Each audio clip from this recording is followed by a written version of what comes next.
Yeah. like supplying an army or something, and Yeah. trying to figure out how to do that. We need some time to, Mhm.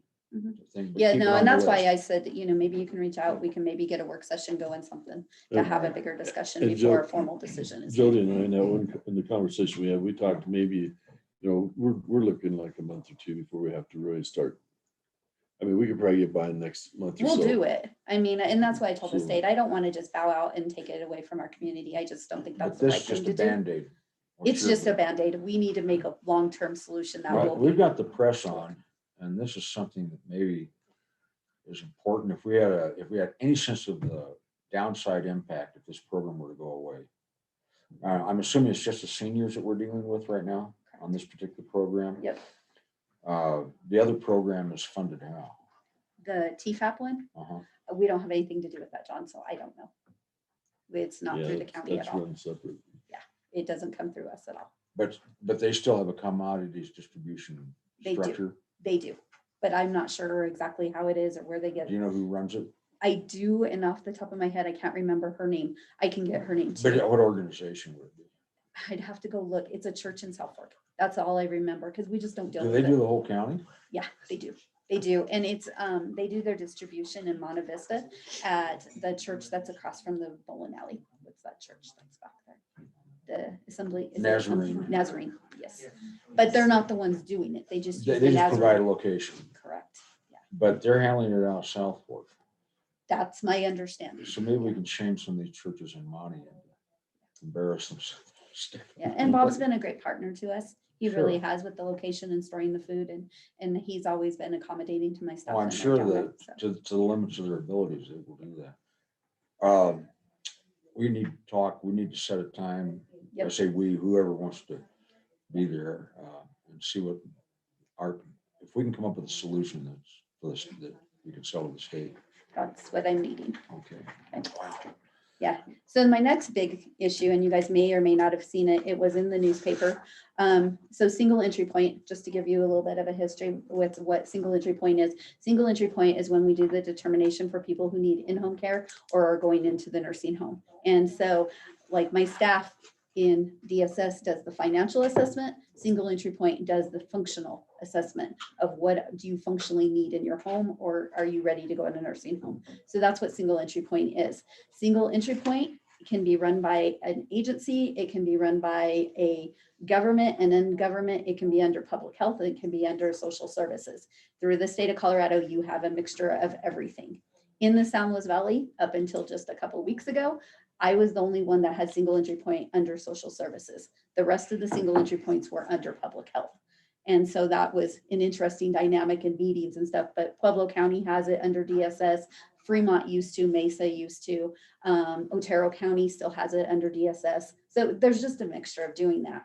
Well, the state changed the function. Gene and John remember this. We ended up paying back a big chunk of money because they were like, you can't sit on this reserves. State, we want the money back. Because when you get money, it used to be 1/12 of a contract. That was up until July 1st of last year. They now changed the funding thing to be a cost or a fee for service. And so based off of the workload we do is how we get reimbursed. When that happened, a lot of counties said, we can't do this anymore. So Mesa got out, Fremont got out, all of that. I had been really lobbying and pushing that the San Luis Valley counties look at combining this because the administrative burden was so much of what we had to do. I had met several times with all the boards in the valley trying to do this, and then COVID hit and we never had that meeting to continue it. Well, now what has happened is Caneas and Costilla used to have an issue with case management. You couldn't provide the service and be an agency. And so they decided, Caneas used to have the contract and Caneas got out. So Costilla said, I'll do the emergency contract. So Costilla County was awarded the emergency contract. And then the following year, the state procurement had to put it out to bid. Well, we got noticed, it was like February, I actually have the letter, February something, that Costilla did not get the bid anymore. It was on February 5th. They awarded Caneas and Costilla County to Rocky Mountain Health Maintenance Organization, which is, I think, based out of Grand Junction. So Caneas and Costilla lost their contract and they will be done effective June 30th. And then Alamosa County, if you read the paper a few weeks ago, or if you've talked to the commissioners down there, they looked at it and decided they can no longer sustain the program. And Alamosa has chosen to get out of the contract, and that will be effective as of June 30th. So the irony in all of this is I had been trying to be the one agency that was trying to get us out of it, and I am the only one left in the valley with it. So Does that fund staff position for you? we have 5 people in the county, so it's 5 employment. That's 5 FTEs. Correct. We have 5 FTEs. Our contract is fine right now. We are covering our costs as we speak. We don't have any problems with the costs. So it's not a budget issue at this point in time for us. My thing, and I just wanted you guys to make sure you knew what was going on with these programs. I'm okay keeping it for a little bit longer. I know the discussion I had with prior boards, as long as I keep key personnel in place, because that job requires the same requirements as my child welfare caseworkers. And we struggle to get caseworkers for child welfare, and that I'm mandated to do. This program is not a mandatory program. So our best bet with the 5 we have, with being ran the way it is, we could run this through, we could even run this through June of next year. Sure. And be And all I'm right. perfectly fine doing that. And the little bit of conversations I've had with Jackie, who manages it, she is fine and willing. But if I have personnel changes at that point in time, and I know we looked at the contract last year, as long as we had a 30-day clause to get out, then we had that option. And So, she is really the key right now as far as position correct. on this. So So I just wanted to make sure you guys knew what was going on in case you heard rumblings, newspaper articles, other things going on. It's a pretty big discussion. And I know there's a lot of heartburn with a lot of the counties with healthcare policy and financing with this issue. So, but I will be back in a few months because I'm sure I will be getting a new contract and we'll be having to ask the board if you want to enter into it. So just so you guys know what's going on, not a decision today at this point. Thank you. that's good. Yep. And because of the change of the process and everything, I know we wanted to make the financials part of the public information. Because of needing it by Thursday, the state doesn't close in time. And so it hadn't closed by the time I needed to give it to you guys. So next month you'll be 1 month You're behind. just but gonna be a month in arrears. You'll be a month in arrears, but you will get them at that point in time. And then the one decision item that I do have is the flooring that I did give you guys. I had put a request in the budget to replace the flooring in the entrance of the building that's getting really worn. And then there's a section in my building that is old tile that's been there since that building was built a long time ago. It's starting to crack and it's starting to get some safety issues in it. What I didn't originally plan for was maybe just doing the hallways at the same time. And then when they came to do the quotes, it just kind of made more sense just to do that. I know in the original budget for this project, I had done about $5,000, but I do have some extra capital outlay already budgeted that we could shift if you guys chose just to do the whole thing at the same time, so we don't have seams in it. Your recommendation? Do the whole thing. I went over there just to walk through the building with Jody, just to kind of look everything over again. And because our original plan, like I said, was just that front part, but you know, if you do that, you're still gonna have transition strips tripping. So we're better just go door to door down the hallway and out to the main entrance door there and be done with it. We'd make that decision right now, right? And then the I money's would ask there, if you yeah. could, yeah. And you guys have the bids. I know Stan asked for 3 bids. We only got 2 people to come over and give us 2 bids, and that's what's in your packet. Okay, and the bids are apples to apples bids, Yes. and so it's just a matter of, I can't remember which one. Yeah, there was rice carpet and carpet 1 is what we got, John. I know carpet 1 was $7,082 and rice carpet was $8,827.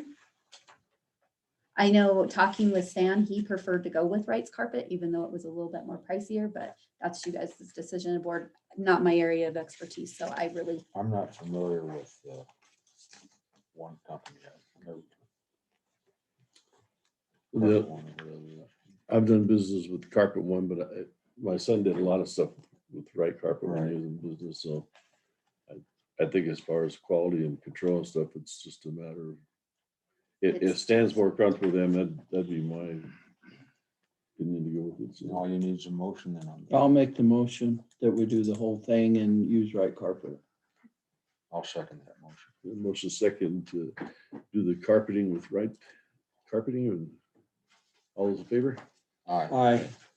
Aye. and I'll have Stan coordinate with them and get that going and have him work on it. So we're I know done it'll with be a it from while. our end, right? Yeah. Yeah. Turn it over to. Yeah, the I'll experts. turn it over to Stan. And I don't really have anything else for you guys at this point in time unless you guys have questions. Mhm. Yeah, 1,000, but I don't have more than that. I know. You could do my 379 questions I have on security over there that I got dumped yesterday. It's a conspiracy. Yeah, Jody, Lindsay Farrell did send a chat saying, let her know if she can do anything. Yeah, and I know how to get a hold of Lindsay, so. Okay, Whoa. that was so Now the simple. Now let's department try pest and weed.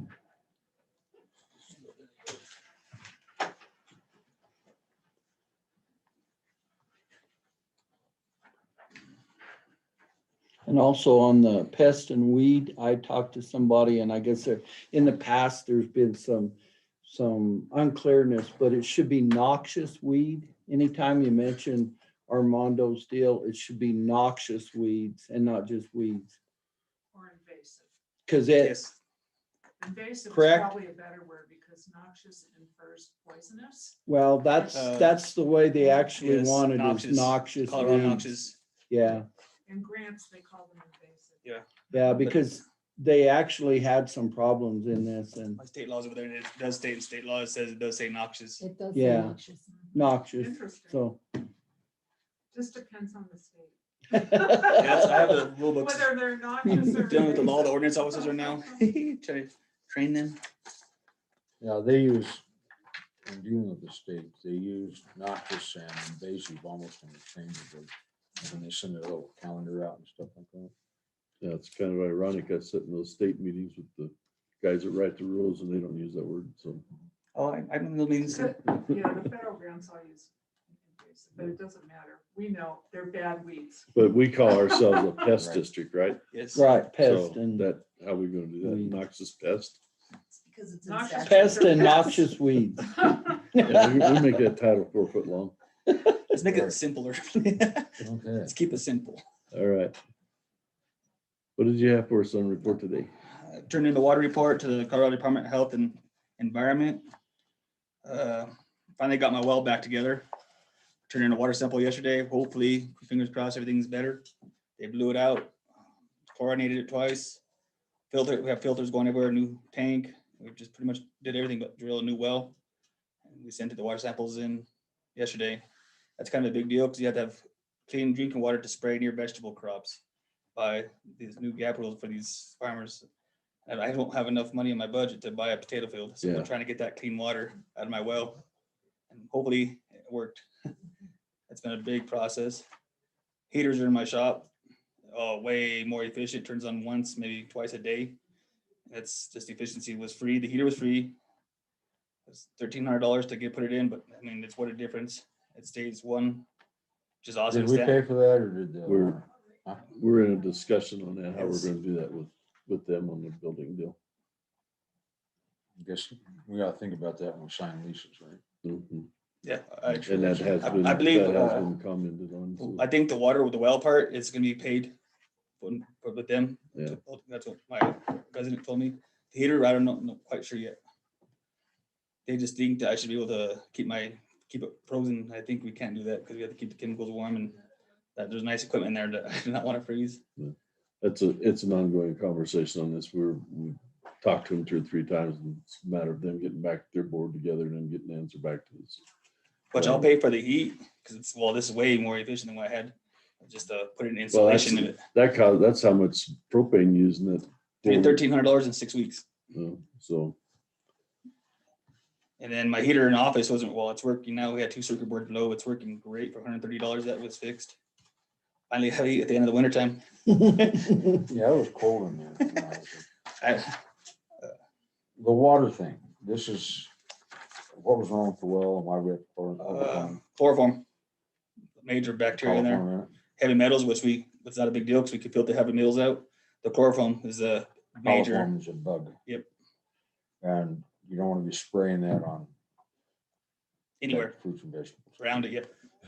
Um, Because there is buffer zones. It's not law, but there's this gap is here to stay. I mean, it's not going to go anywhere with these farmers, and as long as we kind of have somewhere saying, "Hey, we were trying," I think we'll be better off. The gap's a private. It's not a government. yeah, it's private, but in order to sell your potatoes, you got to have a GAP certified crop. to sell into certain markets. Yes, like your potatoes and your dairy, alfalfa, I mean, everything. Except for your grain doesn't have to be GAP certified, I don't think. Not yet. Not yet. Then when you go to organic fields, that's gonna be a whole different issue now with this, with heavy metals and Yeah, that's gonna be where how we found this out. The SLVMA and Rio Grande County put a GAP seminar together February 8th. It was a huge success with all the big retailers and agronomists and other counties. There's a lot to learn between everybody. And I think there's a lot of things we didn't know with Kay Harmon put on the little seminar, and it was a huge success. It's awesome. The GAP's an issue, and those requirements may get more restrictive. Technically, under the GAP, you're not even supposed to have a bunny rabbit.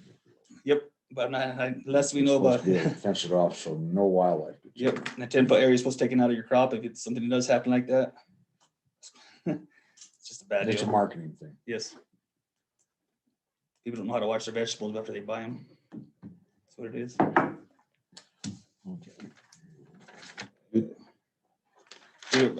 We're on the final draft of no. we have a final draft of the brochure. All the retailers are final approving it, where it looks really nice.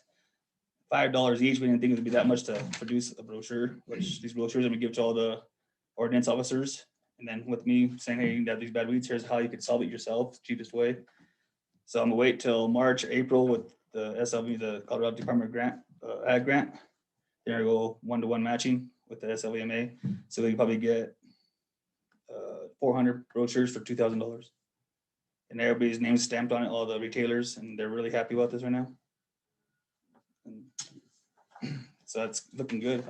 The detailed pictures and how to solve it organically, biologically, mechanically, culturally, I mean, any which way you want to go at it instead of just one way. That's done. Went through all the HOAs. They want me all back, plus want to give me some more money to clean up their areas. They didn't know what they had in their areas until we went in there last year. And I wasn't trying to be assertive. I just said, hey, look, this is what you have cattle out here. You have kids. And they're like, oh, no, we didn't know we had these weeds out here. Elder Creek's really big on it. They want me to do double what I did last year, which is awesome. Willow Park and Bear Creek want me back. Plus ditch companies, I got more contracts and ditches. We're about to the end where we can't do no more work with what we got. So Body wise. and equipment wise and money wise, because a lot of what we do is through the grant. Oh. I go do more private stuff. That's our next step. Del Norte, we're pretty much going to sign the final contract March 10th at Town Hall, and that's going to be for $10,500 for 2 years.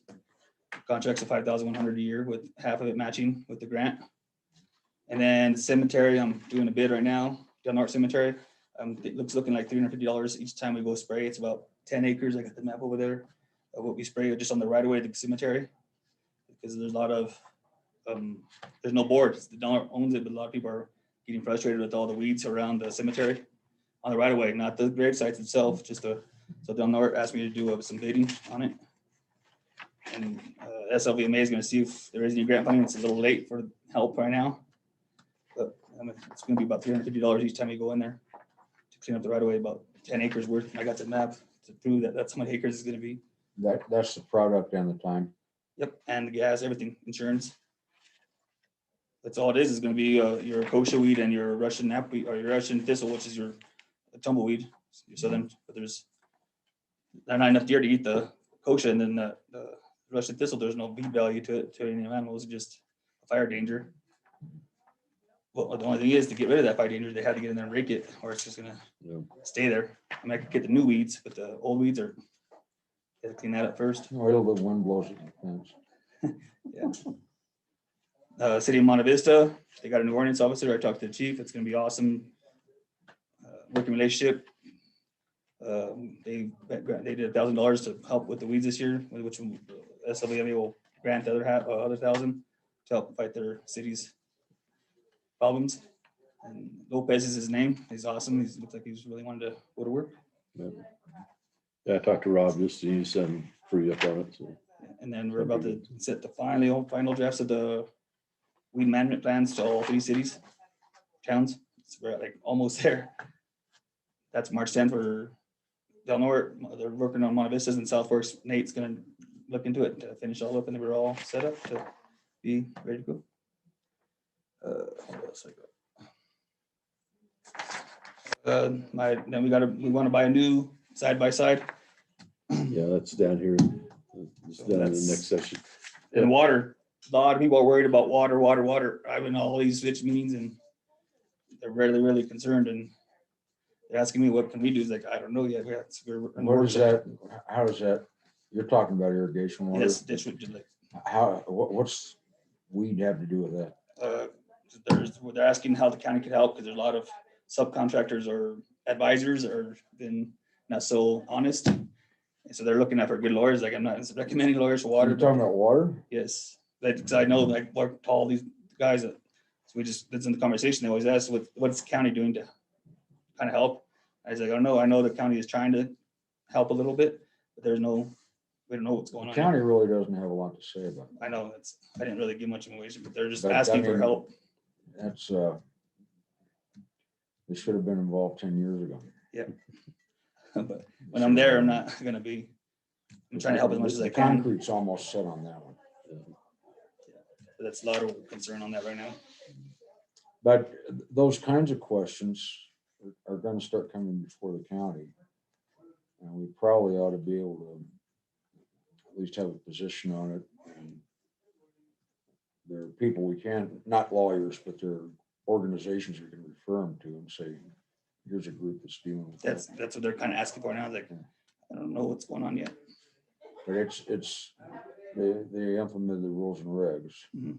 And all of a sudden, which we knew would happen, it's a giant wake-up call. Yep. And, you know, the voice in the wilderness for the last 20 years have been people out there saying, this is coming. And we- HOAs are afraid of it too. Huh? Even our HOAs are afraid they're gonna try to take it. Well, there's a concerted effort, but that's almost a conversation for another time. But we don't have anybody to tell you to have them call. Yep. Is anybody in the room they can call?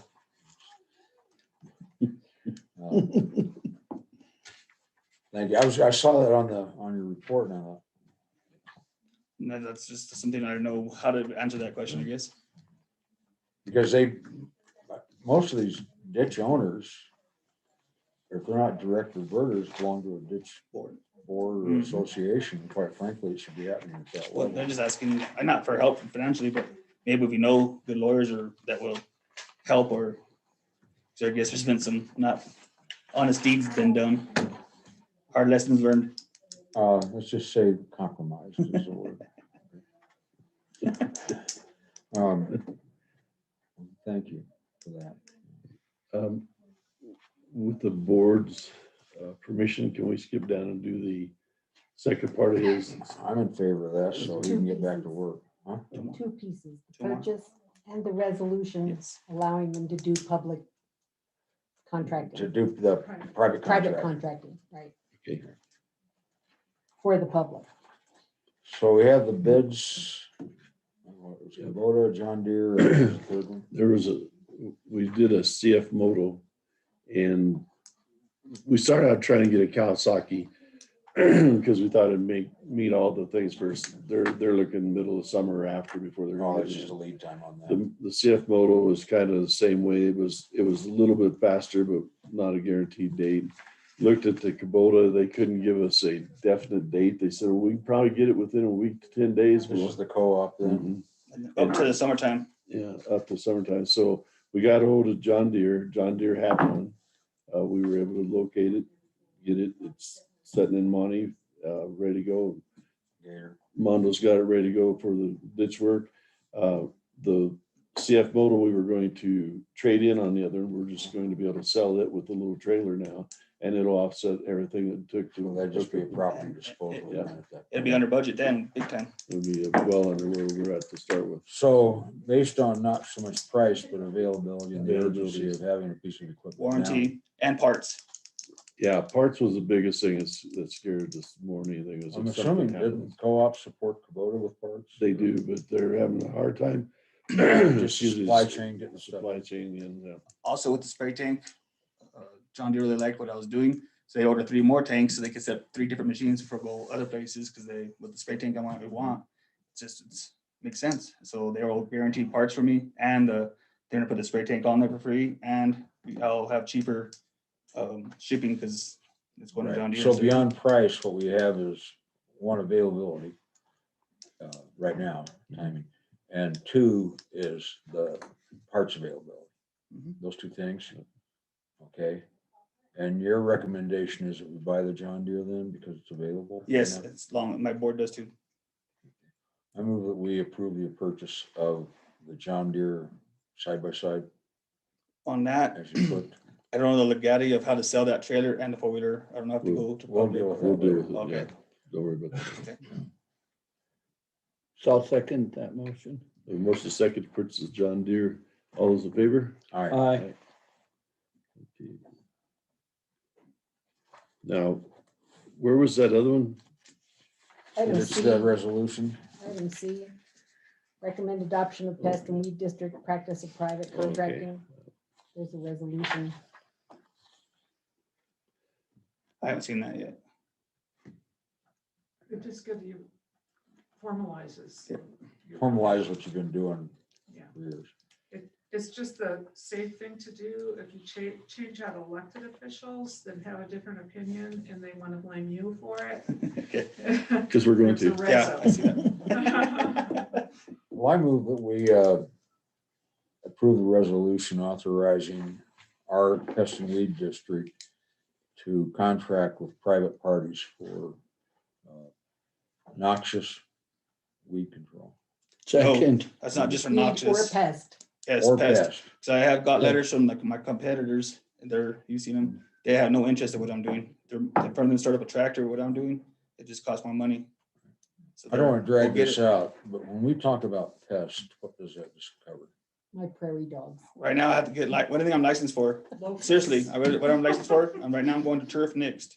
Is what? Turf, I got insects, fungicide, plants right away, I'm going for turf now, and turfs, Okay.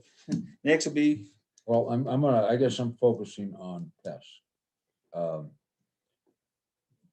that include mosquitoes? once, as soon as you get bigger, you're gonna have more insurance claims, more, you know, your costs are gonna skyrocket, the more I do, because of insurance, equipment, people. Right now, I'm right now only suitable for weeds right now, and some side jobs, but mostly weeds. Okay, and again, So within your insurance.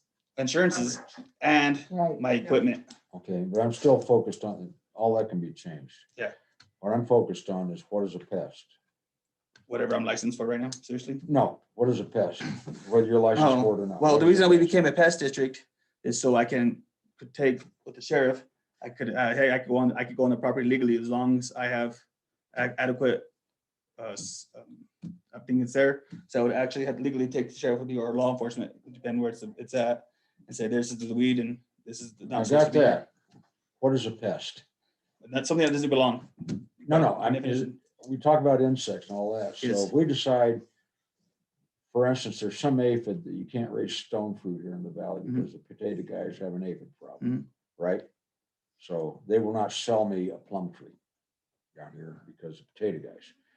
So does that mean you can come on my place and spray for aphids with the sheriff if we take on that? I don't have to do it with the sheriff. I'm licensed to do it, yes.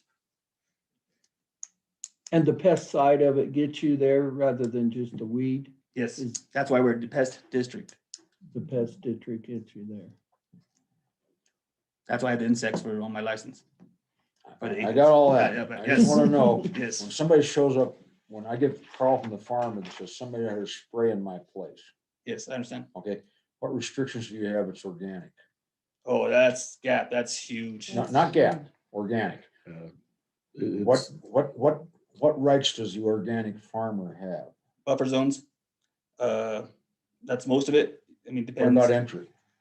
Then there's different ways of controlling weeds. Entry is same I thing. understand that. Okay, Entry. same thing as any other thing. I have to, of course, I'm gonna have a clean truck when I go in, clean boots, whatever, so I don't bring more. We don't in. want we don't want pesticides on our place. It's organic. Yes. We don't want you there. What are the rules? You have to control it yourself by state law. 'Cause it's Okay, not- that, understand, but you're in charge, your access to the property. Yes, I still have the same access to your property. Same access, reasonable suspicion. Yep. That's all there is. Yep.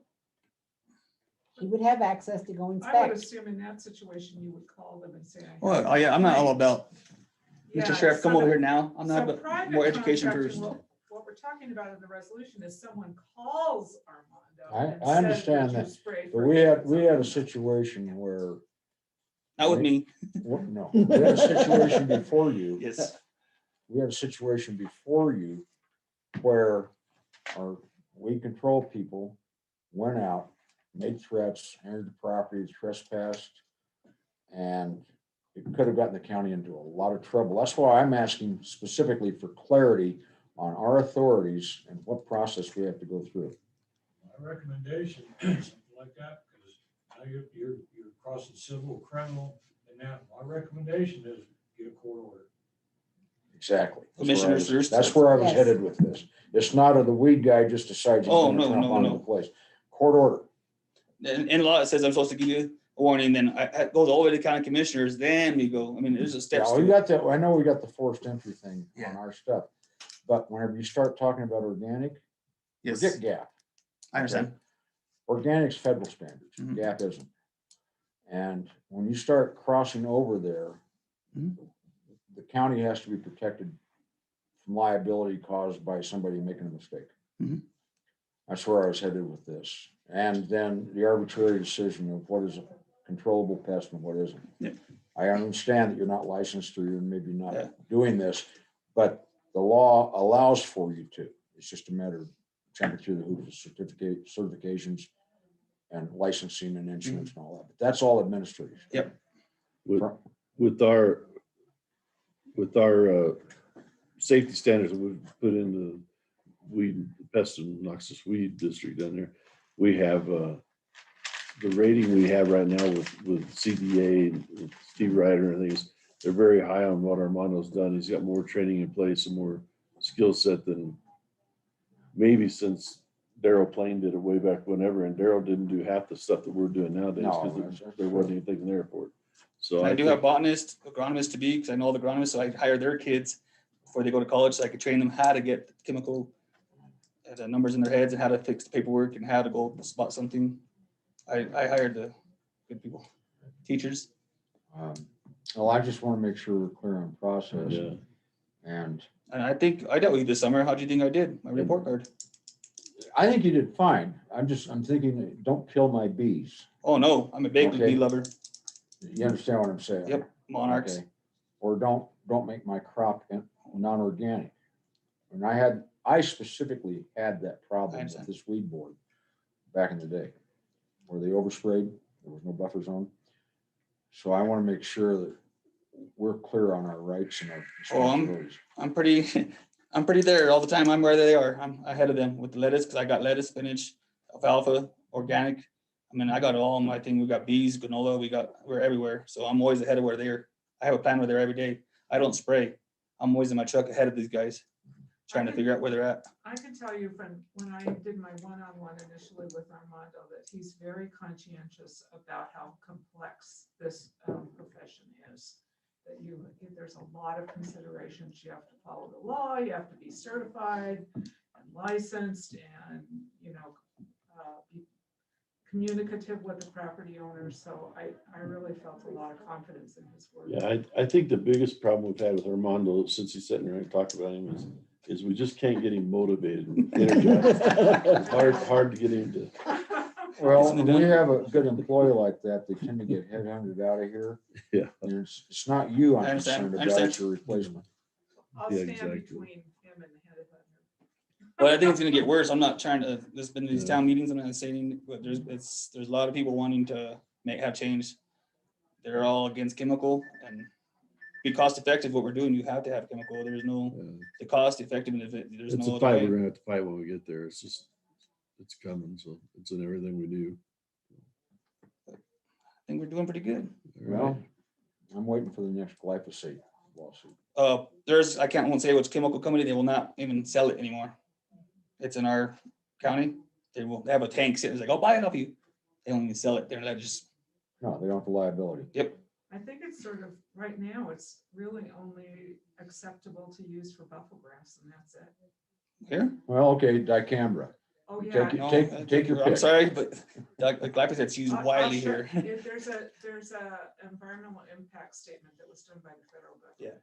Yeah. It's just an example, Yes, okay? And our concern is protecting their population, protecting the economy, and protecting the county from liability. no questions? Thank you. You're awesome, thank you. So wait, We're have not a done. We resolution to got the resolution yet. Oh, yeah, oh, yeah. approve. Oh, Need a thought- motion? I thought we, did you? John make made a motion Yeah. and I seconded it, but we Just didn't. Call the vote and we'll have it. the- Oh, all in favor? Aye. Aye. Okay. I thought we- Okay. I did too. I'm sorry I derailed the conversation. Gotta Good, keep you on we're- track. Got to worry about his bees. All right, thanks, Armando. Thanks, Mondo. You guys are awesome. Thanks, Nancy.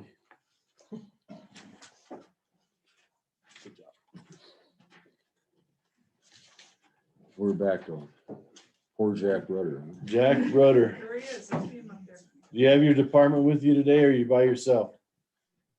Well, I'm coming to you live and direct from the Alamosa VSO office. And we've been running clients through here for both counties in the last couple of days. So it's been a real circus. I got a couple of things I want to run up the flagpole though and see if anybody salutes. Cindy Hill and I have been talking about the transportation issues from Rio Grande County to Alamosa to meet the bus or the van to go to Denver. And she said that there's passenger type vehicles that belong to the county that are not used very often. And what we would need is a old grumpy retired veteran that lives about the middle of the county that's already on the county payroll to drive it in a, not as an emergency, because that's an ambulance, but in an absolute last resort effort to get a guy to Alamosa to meet the vans. And she thinks she knows somebody that would fill that bill. So right now, we're just thinking out loud. We want to run it by you, to give you some time to think about it. Because I don't know what it would take in the way of liability and insurance and stuff like that. But it's just like I say, it's just thinking out loud. It's a possibility and it might solve some problems. So you're talking qualifications are old grumpy vet? Yeah. And most of us fit that bill, but I also said you got to live in the middle of the county, so that leaves me out. I match up to the rest of it pretty good. And the only other thing I've got to bring before you today is this will be my last day of actually helping Alamosa County. And from here on, she's on her own. And but she's got my phone number, so she just about had a heart attack there then. But she'll have my phone number, and I'll help her whenever as need comes up. And then the state will take care of some training too. So I'll be back to doing my own thing. I'm hoping to get back into my office here pretty soon. But that being said, with Alamosa behind me, I'm going to be talking to Bobby about setting some dates and some and times to be doing some outreach in the Del Norte area. Probably do one the last part of March and then do a couple in April. So that's kind of what I'm doing. Sounds good, Jack. I think. Anything else I can do for you? Can I get his phone number? Jack, you want to publicize your phone number, or the attorney here would like to have it, or do you want to just email it? My phone number.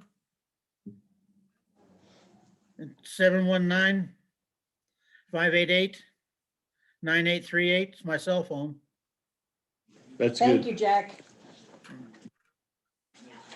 He might as well have it. Everybody else has got it. Someone who's wants to talk Oh. about it. Good suggestion too. So. Well, I think administration has 3 or 4 vehicles. There's a Ford Tempo that I don't know whether it's been started in quite some time, but if he's just hauling one person. Oh. The person I had in mind for this is he's deputy coroner, so he's already in the county system, and I would assume is covered insurance because of his coroner calls. He is a veteran.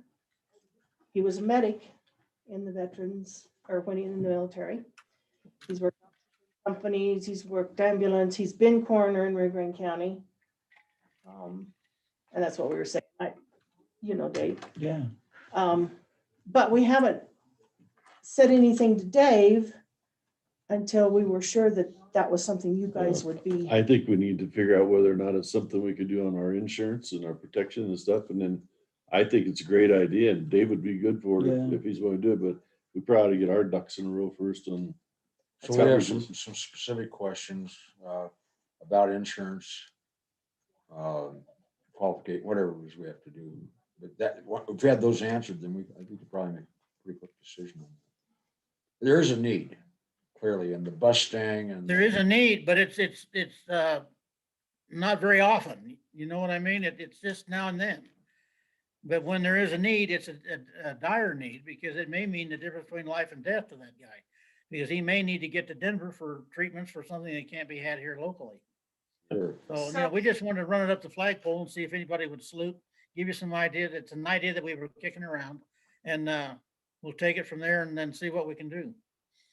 I have a little experience. I'll do a little research too with my people as I see them and then find out just, how dire the need is. And, who would be eligible. You're talking about the silver Taurus, right? Send that back here, because that's when I had them, they were supposed to be starting at every once in a while just to check it, but it's got a brand new battery and everything, and so if it's dead, it won't be a big deal to get it going, but that's something that would work. Vehicle availability, the driver liability, da, da, da. But those are some administrative things that we could just check off the list. I can report a little bit about what I've already know about this. We have the same issue in Gilpin County as many rural counties that are far away from big cities have. We did not have an employee that we could devote to that. So we were talking about getting private individuals and paying them to take someone to the hospital. Our CTSI said absolutely not, they would not insure this, but this, what I like about this proposal is this is somebody who's already an employee and we're doing it for the Veterans Office, which is already one of our county responsibilities. So I think CTSI might be more favorable, but we'll call them. So we can get some answers on that and figure out what the barriers are. And also need to determine what we can pay him, whether it's going to be per the mile.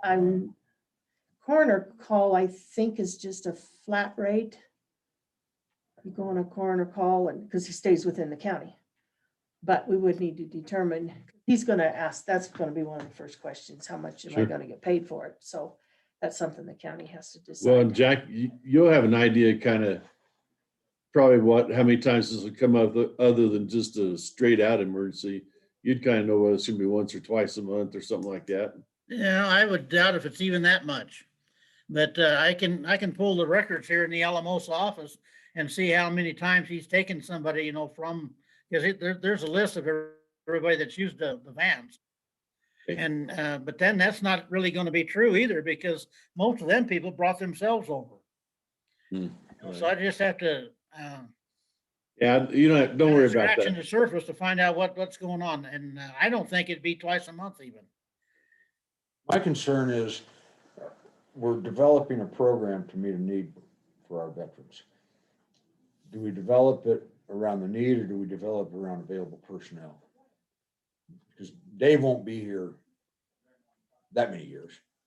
And program is a needed program going forward. We need to make sure we've got it established so that whenever Dave leaves, we don't have a county employee, Yes. that kind of thing down the line. So we get some. Yeah, I know it's a little different scenario, but the VSO in Mineral County, he does use a county vehicle and hauls people from Creed down to meet the vans. And what type of course, he's already on the payroll anyway as a veteran service officer. So, how that all comes out, I don't know, but. That kind of a setup would provide continuity. Now, we have the opportunity, perhaps, with the vehicle, maybe the person, but then we could probably roll that into somehow coordinate with the veteran service officer going forward, I would think. Yeah. But it's one of those, But the main thing is the liability. You know, if he'd be covered and then what we pay him and if he will do it. and the availability, because like anybody like that on a part-time thing, he may be out on a coroner's call. You know how Murphy's Law will work on that. Like I say, it's a taxi of last resort. Absolutely last resort. It's not everybody that needs to go. But I know there was a little guy in Monte Vista, that he always drove himself over to meet the van. And he goes up about once a month. And then his health got really bad and he wasn't able to drive. And I told him at that time, Monte Vista, I said, if you need a ride to the van, you call me. Well, he's never had to, and now his health is better and he's doing okay. But it's just what I'm saying. It's just something that comes up now and then. It's not an everyday thing. So we could sit, But I just wanted you to, at least have it on the table and be thinking about it, and then we'll go from there. yeah, good idea. Sounds good. We'll get to work on it, Jack. Thanks. Okay. Thank you. Over and out. Back to work. Thank you, Cindy. Okay, informal reports and follow-up. Do we have anything there from anybody? Oh, we made it through all the way through the general business? No, No, we haven't gotten to. We don't have anybody else scheduled. Okay. We are gonna talk to the managers and try and get everybody on a repeated monthly schedule for a report to you. Okay, we'll Do you move on. wanna do anything about my office closure? Talk about it Oh, at sure, all, you can- public? Yeah, that would fall. That's for you. all right now. I have an employee who tested positive. So we are supposed to be quarantining. This is probably about the worst time of the month for us to close the office. So what I've done is I've opened up my walk-up window again. We're gonna try it and see. Friday is gonna be crazy because it's the last day of the month. Friday, people get paid, and also the first half of property taxes are due on Friday. So we'll be busy. So at this point, the walk-up window, people can still do it, and we've got it, public service announcement, Facebook, Valley Publishing website. You can renew your stuff online. You can do it over the phone. We've got a Dropbox. There's a lot of possibilities, but it's for the other services we're gonna have to do through our window. So we're just kind of making up the rules as we're going. So I want you guys to be aware. If I have another person, we were exposed last Friday, and so far none of us have any symptoms whatsoever. If I have another one that is sick, I will just lock the doors and everybody will be quarantined. And I won't come in and dig through the files while doing this. You can do it at your own risk. Hmm? You can do it at your own risk. I'm not sure the county's worth it. And Leslie, for the meeting tomorrow, if you would have people come in on the east doors, Okay, because you're having it over there, right? yeah. Yeah, on the east side, because we're gonna lock the two north and south doors, and we've got big signs up Okay. that they have to come around. I'm not sure if I'm- He's on the script or something. That's all I have That's the BS. that I know of. The veterans, the Keep us posted. I had the plan a year ago, and now we're having to rethink Just all got a that. couple of informal things to throw out for you. We've got a couple time. I get a couple. And this is for Commissioner Deacon. And also the other ones have seen it. These are taken out of the jail. Oh, God.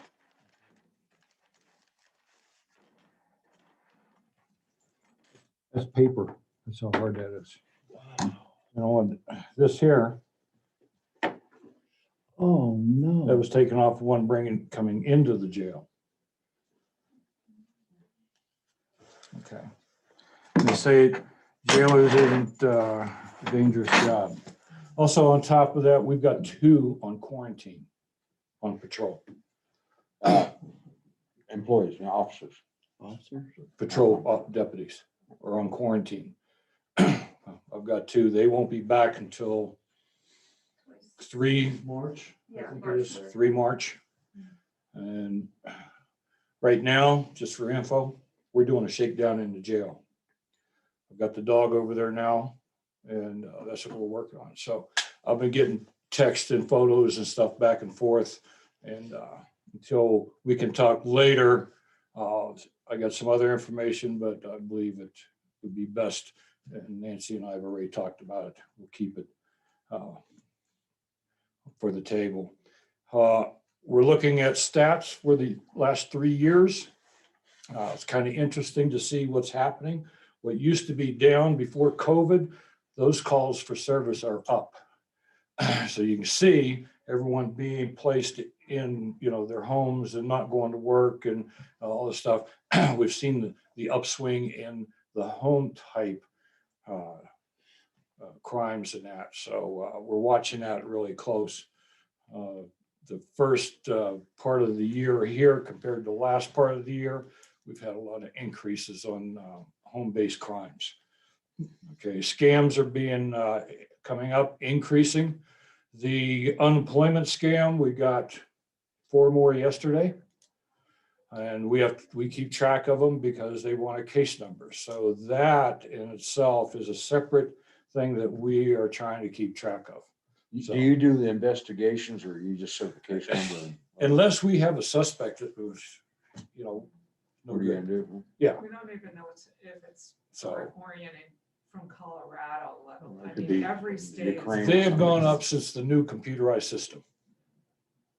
The unemployment scam has increased. So, the digital world is here and it's making it easier to get stuff done.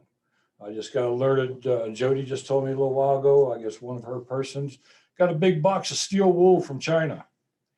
So I don't know what's going on here. Steel wool is used in the drug world, so I don't know what we got there. So that's just a quick rundown. I wanted you to see. Yeah, This was, if you know what that is, that's It's the like bottom part of of the door. a door. Yeah, Mhm. and that's taken out of a mattress.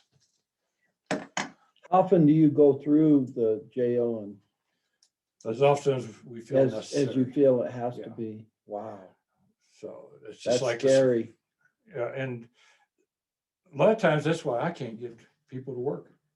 Oh, I can imagine. uh, Wow. Because they don't want to do it. They don't want to put up with it. And this is the kind of stuff that you see. When you catch somebody like that improvised knife, is that It's separate charged. It's a chargeable offense. Okay, we do charge them. We've got an incident going on right now that happened last night. The individual will be charged. There's top of this, I didn't use it as a weapon, but you destroyed it, so it's destruction of property. So the inmate does get charged with that. So, but this, so you can see, Oh, yeah, I can. and I figured there was issues with and it. this is writing paper rolled up. And that's it's, a weapon right there. And man, that yeah, is. it's Oh, rock it is. hard. That could go into your throat real easy. Oh, yeah. So anything that they can get their hands on, they make it. The door piece. Yeah, so anyway, And it- that's what I had, just some information, and later on, we've got some discussions going on. I'll be with Nancy and that on that, so. Is But this something we that's- need to have, do we need to be involved in that in executive session at some point? At some point, yes. Not necessarily. Thanks for Not bringing this stuff Not in. necessarily today. And you're welcome to come down. Okay. And Gene comes down, John's been down, but you're welcome to come down Okay. and see. With those kinds of skills, too bad these guys don't use them for a real job. Well, yeah, that's true. Oh, I know. Constructive. And some of this, if they would work as hard at a real job, what they try to do here, They'd be flying high. well, It'd be we good. wouldn't have to worry. But, this is issues that we're always watching, and we try to tell people, you never turn your back on people. So You can't. anyway, but then again, I'll let you know about the shakedown we had going. Yeah. And that's still in progress now. We started that about 7:45 this morning. I do have a question for you. I'm thinking of jail population. Where are we on the heater? Last word I got from Chaz the day before yesterday was he's verifying that it was shipped. They said shipping was supposed to be by the 25th. So it should be here, I'm hoping next week, and give them a week or two to get things set up. We'll be in time to use it for the air conditioning. Do we have prisoners outsourced? Yes, I've got 4 up in Swatch, 2 male, 2 females up in Swatch. I just got a report in from the jail lieutenant. They went around, they're reassessing all the costs again, what it's costing us outside at different places. So we'll have an idea of that, and I'll have a better indication. Hopefully by the next meeting with all of our stats and how the calls are going, there'll be a lot more information coming out. So, yeah, including building. The temperature has not reached above 60 degrees over in Seapine. The heaters are still in the towers for the water chase. So we still got heaters there so they don't freeze. But we've been using it actually CPOD for training. So it's worked out pretty good. So even though we can't keep inmates there, we're using it for training on that part. Cold weather training. Just about, yeah. Yeah, just about. But we've got a lot of other things in the works, and everyone will be brought up on here today and this week. Have you got your vehicles, No, the new ones yet? we're waiting to see what happens. Actually, 4 of the 6 are in Denver. Parts that we need, that they need to finish dressing them out, Yeah. is already there.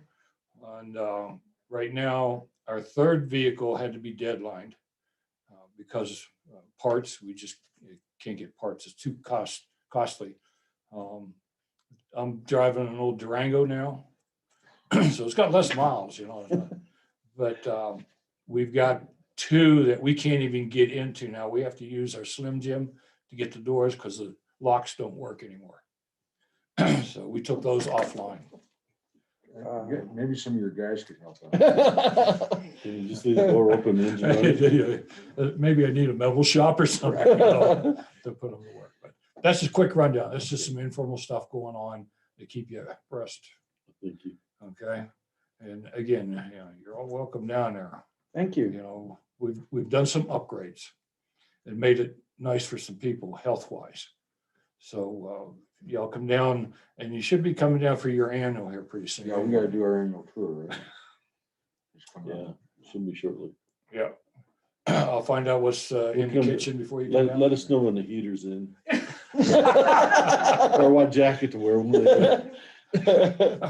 Surprises are always nice now, you know that.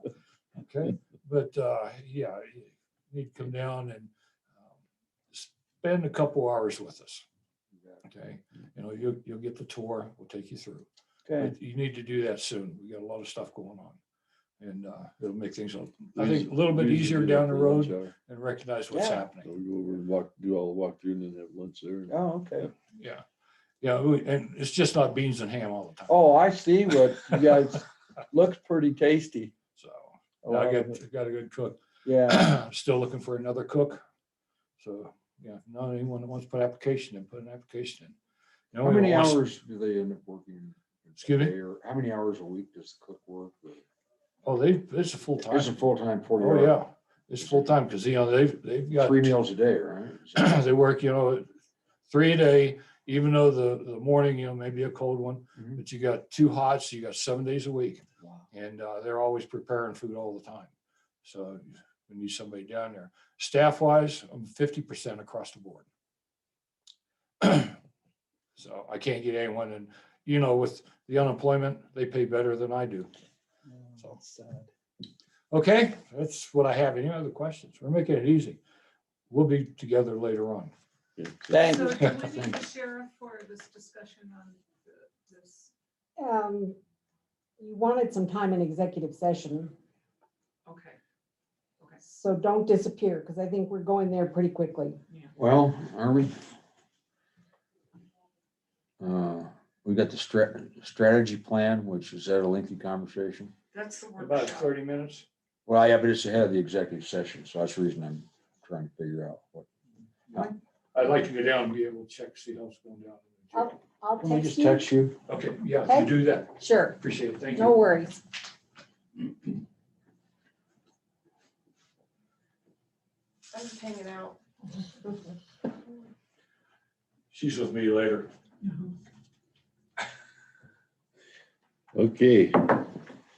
So we have a couple of resolutions yet to work on, correct? Resolution 2021-08, Judy? This is coming back to you. You first looked at it a couple meetings ago with a request to begin retirement benefits initially at employment rather than waiting for a full year, and you asked for some dollar signs to show what that means. So that's what you have in your packet, is a reflection of best estimate of what that would cost. And the recommendation from the staff was that we do adopt this? Yes, yes. It does, it is an additional cost that you haven't had before.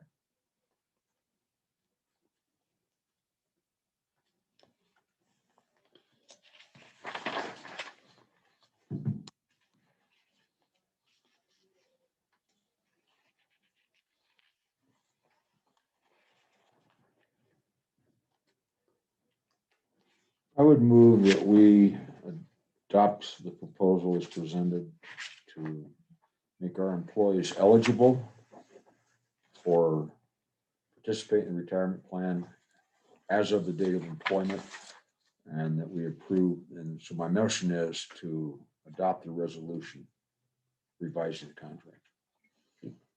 Second. Have a motion to adopt the resolution 2021-08. All those in favor? Aye. Aye. Thank you. Okay, the advisory board, does this have a, you don't have a resolution number attached to this? So on a side note, historically, resolutions have not carried a number as they're approved by you, and then they're numbered in the clerk's office as they're recorded.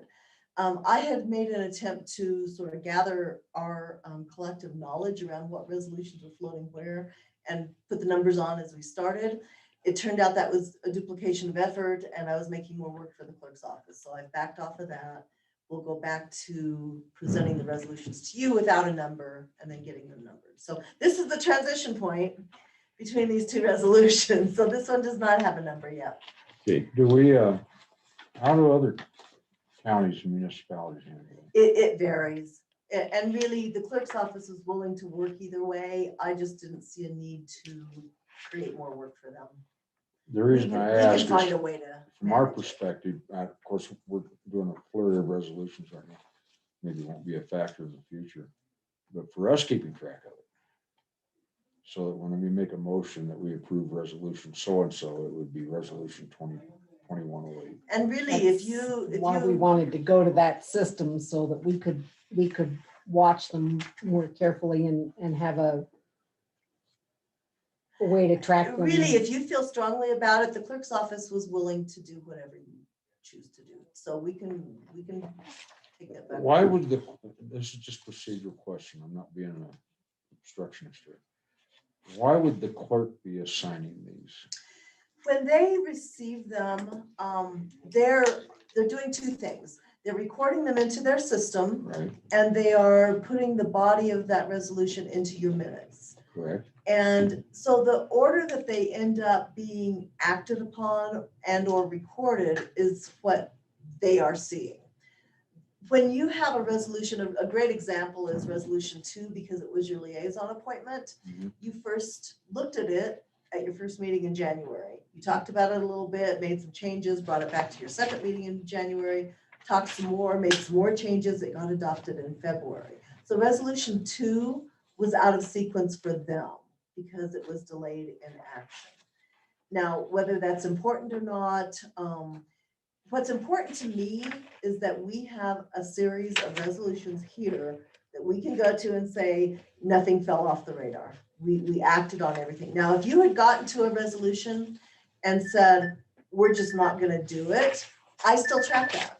I think that's important to know that you considered a resolution, chose not to act on it. We archive that as a not approved resolution. The clerk's office doesn't care because it wasn't approved. When they recorded the clerk's office, she has a recording number on it. I Yes. assume, Yes. which is totally separate from the resolution number. And so you can track it in her plate, in her office like this, because if we end up with a resolution that takes long discussion. The resolution is like a House bill or anything Right. else. It maintains that number throughout the Throughout its process, process, regardless of when it's approved. Right. That's why we wanted to go to And our really, system. they're willing to do whatever we ask them to do. So I'd like to So- just make a suggestion that that's where Did we we go go. back to We that? talked the clerk into letting us, Okay. we want to put that number on there and just be done with it. Okay, Because I Yes. think it's a lot simpler. It's gonna be a lot simpler for us, and once they get used to it, it's gonna be. just and as they're easy for them. willing, they are willing. The other thing that they're doing in their office is tracking, they've started in 2018, so it doesn't go back terribly long, but they've started tracking on a spreadsheet the number, the nature of the resolution, the title, and the date it was adopted. So that's nice because it's searchable. It's an Excel spreadsheet. You can do a keyword search and you can find a resolution that you may or may not know where to find otherwise. So that's helpful. And for that reason, my standard around the structure of the resolution document is to have a title that reflects at least a few keywords of the nature of what it is. We saw historically titles called a resolution of Rio Grande County, period. So I'm trying to make that a little more searchable to look back at historically. So we can go back with that recommendation, that decision to the clerks. They'll be fine with it. The question I have on resolutions, Tell her after Friday, excuse me. Yeah, we've talked about the office and getting our policies all tightened up and findable. Yeah. And the resolutions, is that the same sort of thing we'd be doing? yes, Mhm. yes. So in theory, I could have on the shelf a book of resolutions. And we should. The clerk's office is recording them for That's a different separate issue. purposes. And especially if it's a land use or something of that nature, it goes into that land use file. So those things are sort of going different directions for different reasons. I think that we here need an entire file series of every resolution chronologically. And then some sort of index and cross-referencing Yeah. mechanism. Yeah, exactly. Exactly. So that's part of what I'm working And on. then as we create a binder or our records, if it's not approved, we could put a canceled Exactly. across. Oh, the we just front say of not it. approved. And Not that's exactly approved. how I treat it. Because I'm keeping these electronically, it would have a big line drawn through the front of it, said not approved, or Right. not acted on, or not presented, or whatever. Because it's still important. So 3 years from now, if you as a group say, didn't we talk about that once and didn't we already say no once? Mhm. We as staff can go back and say, yep, here's what you considered 3 years I've ago. not seen that happen. We had that problem where we couldn't remember if it was done or not. I don't remember. Most, We'll clear that up later. okay, so that was a little side jump there, but it was good conversation. So this is back to your policies that are being developed. This is regarding your advisory boards, how they're selected, recruited, and appointed. And I took this from conversation that we'd had, some general best practices, and throwing this out to you for conversation at this point. I also have the opinion that adopting a policy should be done by resolution. So that's the reason for the resolution presented to you. This talks a little bit about putting some ownership onto whoever is managing the administrative piece of those boards. Somebody needs to be responsible for making sure minutes get taken and archived and the agendas get posted. And You're talking about the advisory boards and Yes. things of that nature. yes, and who that person is, it varies by board, and that's okay that it varies by board as long as somebody's responsible for it. So the first piece of this talks about that responsibility on the board. So they have to keep records in some way. When a board member's term is up, it calls for notice to this office to then start a recruitment process. That recruitment process includes letting the incumbent know their term is coming up.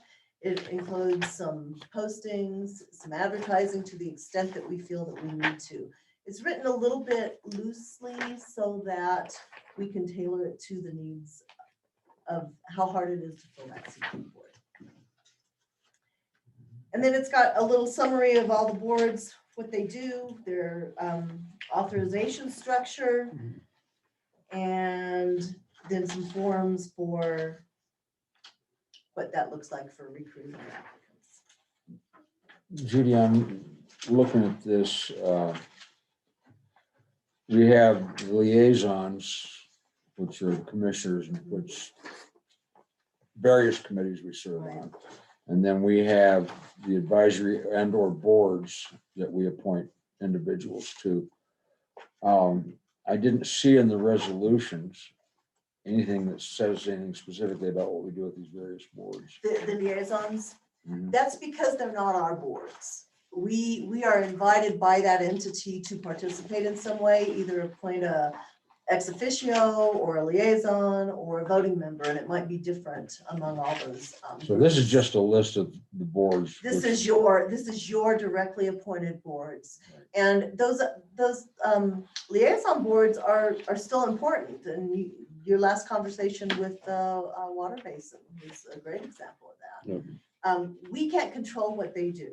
We can control how we appoint people Right. to them. I'm assuming that some of these, and I could be mistaken here. Well, like Monte Vista Chamber Ag Committee, I'm just picking that one. Is that an invitation board or is that just something that we had an interest in and volunteered for? Actually, that one actually was an invitation. Okay, Yeah. And I'm not sure how I got invited to start with, but I was invited to that one, but. yeah, Legion year. Yeah, that probably was what it was. So that list came from your liaison resolution. And admittedly, there's some knowledge to be learned about some of those entities that I don't have. Well, this is a good list all the way down because, you know, some of these are, like John pointed out, some of these you're invited to and some of you're not. But some of the boards I sit on, in fact, you may or may not vote. You may just have an opinion or whatever type thing in them. So they vary. So, and it does. And, you know, some entities will have a seat on their organization that you get by title, by being the chair of the commission, Yeah. you know, and then you may be either a voting member or a seated member, whatever. But the communication link is still important, even if all it is you're invited to show up at the meetings and hear what's going on.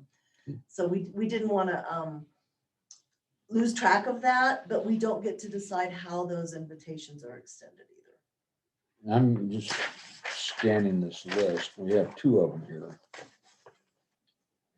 Two lists. I think it's just Yes. maybe the way it's printed up, or are there differences between the two? I didn't Well, notice your it. liaison list is different than your advisory board list. No, you got liaison.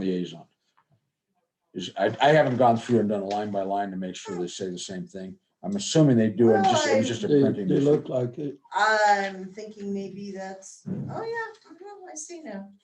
Yeah, that's a duplicated page.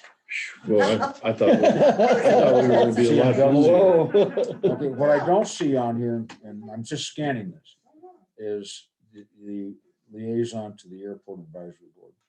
And that's not a liaison, that's your direct advisory board. So that shows That up would on be over your on the other. advisory board list that precedes that list. And it talks about the operation framework guidelines and how those seats are determined. That's who they are, but what about the commissioner that's appointed to that as a non-voting member?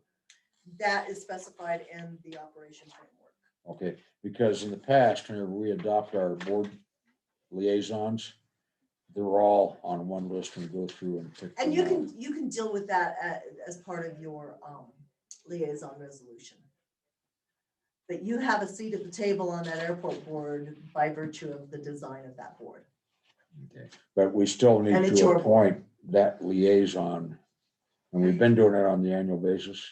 Yes, yes. Okay. Trying to think of what else is on here, like that, the museum board would be something, so we have a vote on that. Well, we have a vote on part of it. That's a liaison appointment. That's not a direct advisory board. On what? I'm sorry. Museum. You with us? No. Yeah, I was reading down here trying to figure out what was missing. Yeah, the museum board. That's a there may be- two-component board. Yeah, Is the museum board not on your liaison list? it is. It is on the Okay. list, Okay. but I'm not sure we're liaisons. We're actually board members. We're board We're board members on that members. And according to again, the that's policy. their entity, It's so they because they get have, to well, they decide. have two, we sit on the board of the museum, but we don't sit on the board of the 501c3. Is that correct? Mine's the other way around. Is it the other way around? The other way around, okay. Either way, the museum's is So, separate. separate. That Okay. board is a separate entity. You don't appoint those advisory boards as one of your advisory groups. That's correct. We don't appoint those. Maybe we hire the director and any employees. So they're an employee in It's a that regard. separate And then you've got the entity. board, which is the 501c3, I think. Yes. Um, I've had some fun learning all these things. I saw the emails flying back and forth. Yeah, Okay. Louise was wonderful. I asked her for some clarification and she sent me absolutely all of their organizational documents. So now I have all those. It's beautiful. And there may be others that come to light that just weren't on my radar in capturing this. You can always update this policy to reflect those Yeah, changes. this here is more to get us started with the thing. We can adjust it and add to it as we go. And the important thing is not, I wanted to mention the liaisons because they're important, but more important purpose of this policy is for you to decide how you recruit, select, and appoint your direct advisory boards that are accountable to you.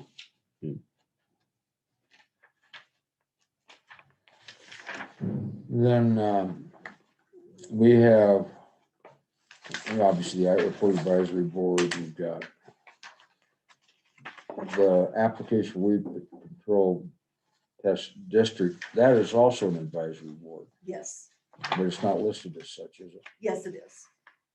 So Not if in you the look at title. your advisory board list, I'm looking at the actual application. oh, okay, Um, you It's should have different than the application forms commission. for all of those advisory boards. Then, so we have that, the Board of Adjustments, which deals with zoning, lot lines and things of that nature.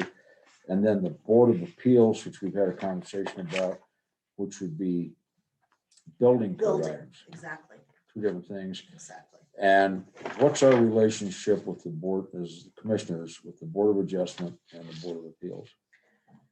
You could potentially be the next step in the process if someone goes through that. They don't, You should not be on the Board of Adjustments. 'Cause you take No appeals. commissioner should be on that board Okay. Because we're the final because appellate. you're the final arbiter. Okay, what about the Board of Appeals? same thing for that, Are these advisory boards? yes. Yes, no. Yes. Okay, pick an answer. And the Board of Adjustments and Board of Appeals do have some quasi judicial authority. Correct. They have quasi judicial So can I ask you, determination. does the county, this is the part I didn't understand. Why wouldn't the planning commission have the duties of the county, of the Board of Adjustment? They could, but if they're the ones having approved it in the first place, They're So- hearing their own appeals. So there's an That's appeal, right. there's an appeal to the Board of Adjustment, but the final decision on the appeal is made by the Board of County Commissioners, am I reading? And that's why we're not allowed, Correct. we're not allowed to That's sit in why the you're not planning allowed and to be zoning. I on get it. I think where I worked, it was a little bit different. And I think that structure is still a little bit vague in my mind after having read, there's some things that the statute's just not really fully addressing. So I think that's part of our land use code that addresses some of it again, but not all of it. So it's clear to me, just to keep them separate. Your Board of Appeals and Board of Adjustments right now have 0 members appointed. So that'll be the first thing we do once we get this approved is to start recruiting for those boards. Okay, and there's nothing wrong with one member being from the planning commission. It just can't be The, a majority, Right. Actually, it was 2 by statute. On, that it can't be more than two. 2. Right. what I would find helpful is this seems to have some ambiguity, both of these boards. Like you just said, some of it's addressed in our zoning book and some of it's addressed by statute. Sometimes the statute's unclear. It would seem to me that we would need some clear guidelines, so when we do recruit, we can say this is a So job when we're you signing read up for. the descriptions, that is the entirety of the authorizing documentation. In terms of helping the dummies that sit here, So I That would be carried those helpful. things over onto the application forms when I described Board of Adjustments. This board may make special exceptions to the terms of the zoning regulations, et cetera. That is straight out of our zoning code. okay, what I don't see is the stuff we just discussed, who can be on the board, that type of thing. in terms And of- that's on here also, to the extent Where that is it that? exists. Under the members section. So Board of Oh. Appeals, the members says is not determined in the code. So our zoning code is silent on I that. guess I'm looking at, I don't see a members section. Go to the page that starts with advisory to the Board of County Commissioners. See, I think it's on the it was front. the- Oh, Towards the front. over here. We're about 5 pages in. Okay, I see that. So it starts with Planning Commission and it gives you the statutory authority and also the reference to our land use code. The section that it pertains to and the purpose, the verbiage of that purpose is straight out of our code, which mirrors the state law. The members structure talks about 6 regular and up to 3 non-voting alternates, the term, whether they're compensated or not. The compensation in the statute and the land use code simply says it can be determined by the commissioners. I have not seen the documentation of where it says $50 per meeting. I'm assuming that's by resolution somewhere. But anyway, it's a current practice. If there are qualifications, sometimes there's no qualifications specified. So it says not specified for things like the airport board. For qualifications otherwise, must be a Rio Grande County member. The pest district has some qualifications in statute, resident landowner or lessee with practical knowledge of weed and pest control. So everything on here is substantiated in either statute or our land use code or our own policies. If it's silent, that means our policies are silent on that. Nancy's looking like she might have a thought.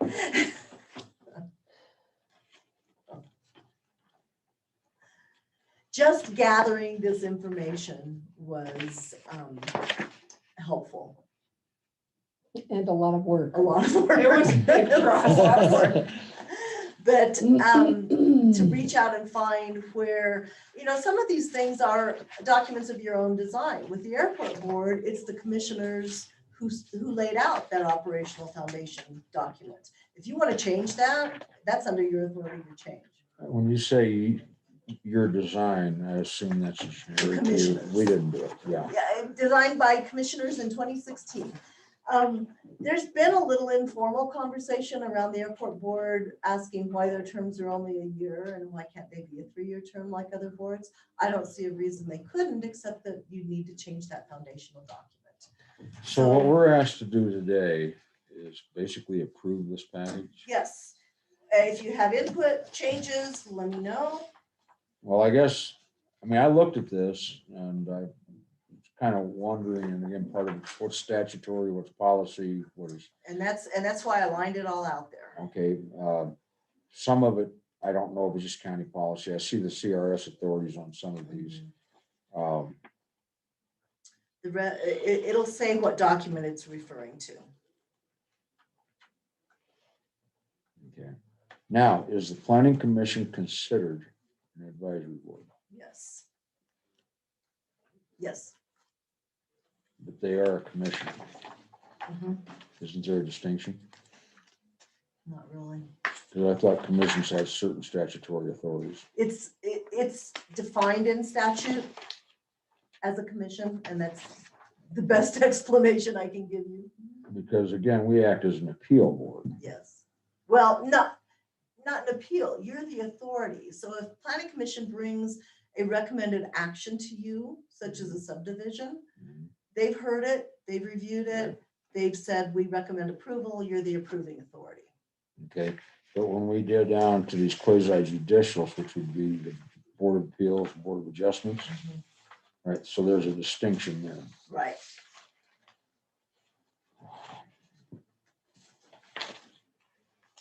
The other thing we have to think about is we well know it's hard to find qualified people. It's almost the old joke about I wouldn't belong to a club that would have me as a member.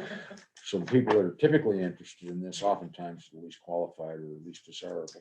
You know, and the process that this outlines at least gets the word out to the public. So, you know, if you're looking for a Board of Adjustments members because you have none and you have an applicant with a need for a meeting, then you're faced with the conversation you had a couple meetings ago, scrambling, well, who do we find? Can we identify somebody? Do we know of anybody? Those are all good things. But if you put that out on your posting, your website, your social media, you might find a citizen who says, hey, I'm really interested in that. Let me go volunteer. And without that process, you don't know if that person even exists. And the application process does not preclude you from recruiting. Exactly. It only makes it public, so people that you might not know about or not recruit also can apply. And some of these, Invasive, noxious. Invasive, noxious. yes, exactly. Exactly. And some of the boards Invasive that is aren't very defined as appropriate. a qualification, you know, I found it interesting that the airport board doesn't define any qualifications. You probably want people who at least have an interest in aviation on your airport board. But that's the thing that you get to determine through your screening. So if you get a choice of applicants for a seat on the airport board and one knows aviation and one does not, that helps you make that decision. That, I guess that example is where I start getting hung up because in theory, depending on who you have sitting here and who is putting pressure, and you find a bunch of anti-noise folks, all of whom get on the airport board, you create a problem. And so that's why I guess it's thinking through on each of these, what are we What are you really looking for? selecting for? And who do we need to have here? It's not that you want all like-minded people, Sure. but you need people that will think about things. And if you notice the selection piece of your policy is written to remind you, if you have one seat and one applicant, you don't have to appoint that one applicant. You can continue recruiting. And that's really important if you're seeing that your board is becoming imbalanced, or, you know, your example of they all have an agreed upon in advance bias, and you want more diversity in that board, you continue recruiting until you find that diversity.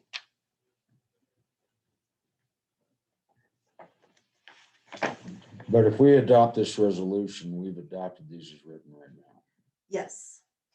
Unless you want to make changes today, which you can do. Well, one of the changes I would like to consider, it's just, you know, I don't like having 5 things in front of me and 2 minutes to decide on all of them kind of thing. But on the airport board, the annual appointment thing, it's cumbersome, it's awkward. We probably should have terms so that we can maintain some level of continuity, institutional memory, I would think, overlap, Staggered terms. staggered terms. That would, but I think that's something you need to discuss because I can tell you 5 people that show up at the airport board meetings, advisory board meetings. And probably we ought to solicit a little input from them on what do they see. So a change in that structure is not, you can't change this policy and say, instead of annual terms, we're going to say 3-year staggered terms in this policy, because the underlying foundational document that's already been adopted says annual terms. So you go back to that foundational document, change it. And was that foundational document called bylaws? No, it is operational. It's an odd name to me, operational framework guidelines. So it's not even mandated. It's a guideline. It is, because the airport board is created by this body, you can do that any way you choose to. And that's how the board in 2016 chose to formalize that board. But you can change it. You can can change that change at it. any point, even after adopting this resolution. Exactly. Doesn't affect the Exactly. resolution at all. And once you change that foundational document, then we need to reflect it in this policy and update the policy.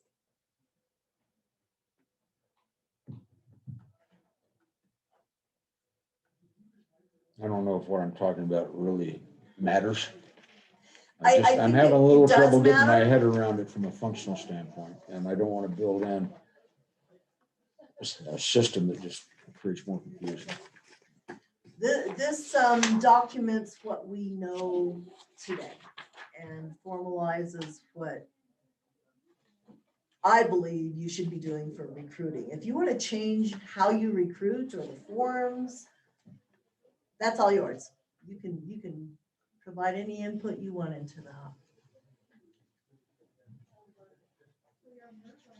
But you can't change the foundational structure of your boards through this document. You can change it in other ways. Which is probably gonna be the next step we'll have to take a look at on some of them, especially like the airport one.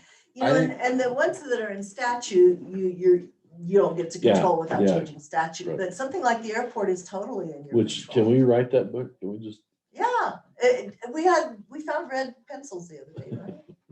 I So, put them back in the office supply cabinet, though. I'm not keeping them. so this is a comprehensive list of all of the boards. Forget the liaison stuff. Right, right. These are the active boards that we deal with or should be dealing Should with. be. Mhm. There are no others out there. Not that I know of. If there are, I need to learn of them and we will add them in accordingly. and this particular document really does become a living document. I mean, it's It something we is. could change and adjust as we go through it. And on the stuff we can here, the other stuff has to go Exactly. back to the, Exactly. okay. If you get through recruiting for some boards and you say, you know, this, we'd like to see a little different process, that's where you come back and changes. And you'll notice on the approval date, it still says draft after it's approved, then I'll go back and reflect the date and the resolution that adopted this. That's what I'm finding with a lot of your policies, in determining whether they were adopted or not. They'll have an adoption date on here because somebody in my shoes said, I'm bringing this to the commissioners on February 24th and they're gonna adopt it, and then you don't adopt it. And then this document carries forward with an approval date that never happened.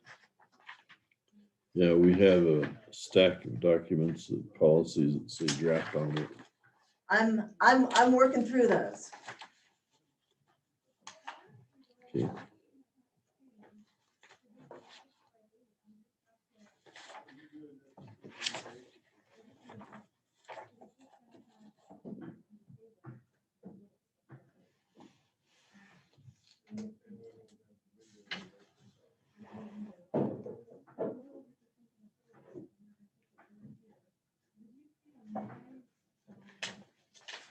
I have to admit that when I read this originally, several other little fires have started and I've kind of forgotten what I'd read here.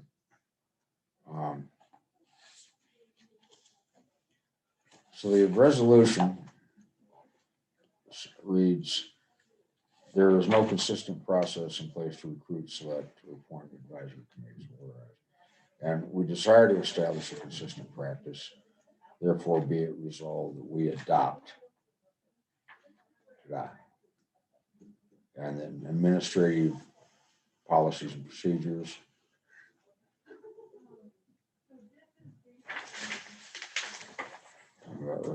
Recruitment.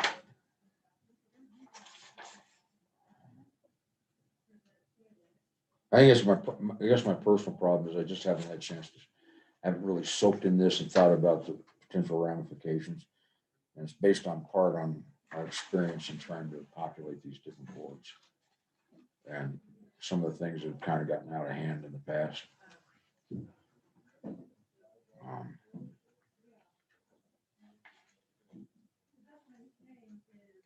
If you want time to digest that a little more, there's no immediate need. If you want to table this to the next meeting is what I'm saying, is there's no harm in that. There was there is potential always for those boards which are not populated right now to have a need, but there's nothing on the horizon that I know of. I'd like to make a motion, we lay this aside until our next regularly scheduled Board of County Commissioners meeting. So we have a chance to review and think about it. I mean, there's a lot of work went into this. I'm just trying to think about how the unintended consequences of the things that we might have missed. 317. 317. I'll second it. Motion second to table this till March 17th meeting. All in favor? All right. All right,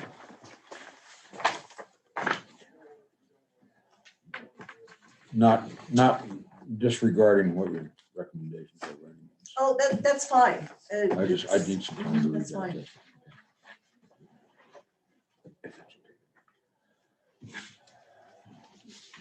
Okay. Now we're ready for letter E, adoption of county vision missions values. Judy? I think that's Leslie. Oh, Leslie? Oh, yeah, it is Leslie. Leslie? Well, this is what I wrote up from our workshop. I ran it by the managers, got no changes back, so I guess what I need you to look at is if this is what you want, if you want to make changes or revisions. I tried to include most everything that got a few votes, and I have no allegiance to this recommendation. I just tried to reflect what came out of the workshop.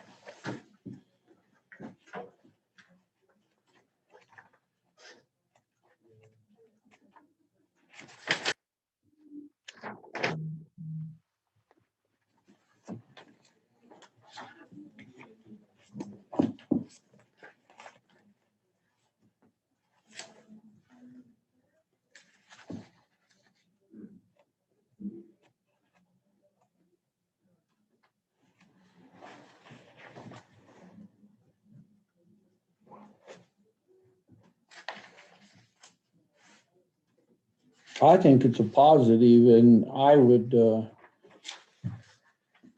I think we should adopt the county vision, missions, values, and goals. It's a start, and I think we're dealing with stuff that the county hasn't really looked at or even, and it's a good start. Well, we were all in agreement that that workshop was one of the best Yeah. things we've done in a long time. A lot of participation, like to follow. And reading through this, I read through this earlier, but reading back through this stuff, this is right down the line on everything we had off that chart. I really think it's a good step. So that's my discussion. So if I make that a motion, Well, I'm trying to find it in my disorganized, spilled it on the floor, picked all. I want to note that you've already met goal 8. And that's all due to Cindy Hill coming in my office and say, I could do that. That was the All the conservation maps. right.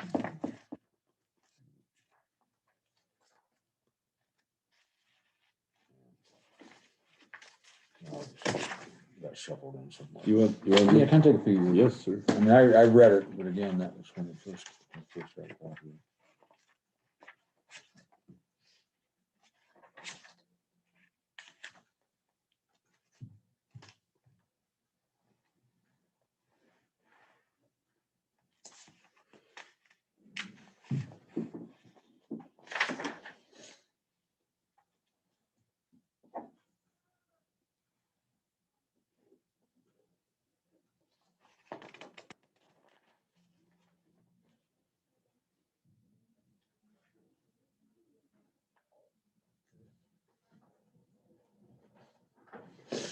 Actually, yeah, I would second. What are we moving? What are Well, we actually doing? just like we've got here and I read through it, it's basically what we did in that. Just adoption of the county vision, mission, values, and goals.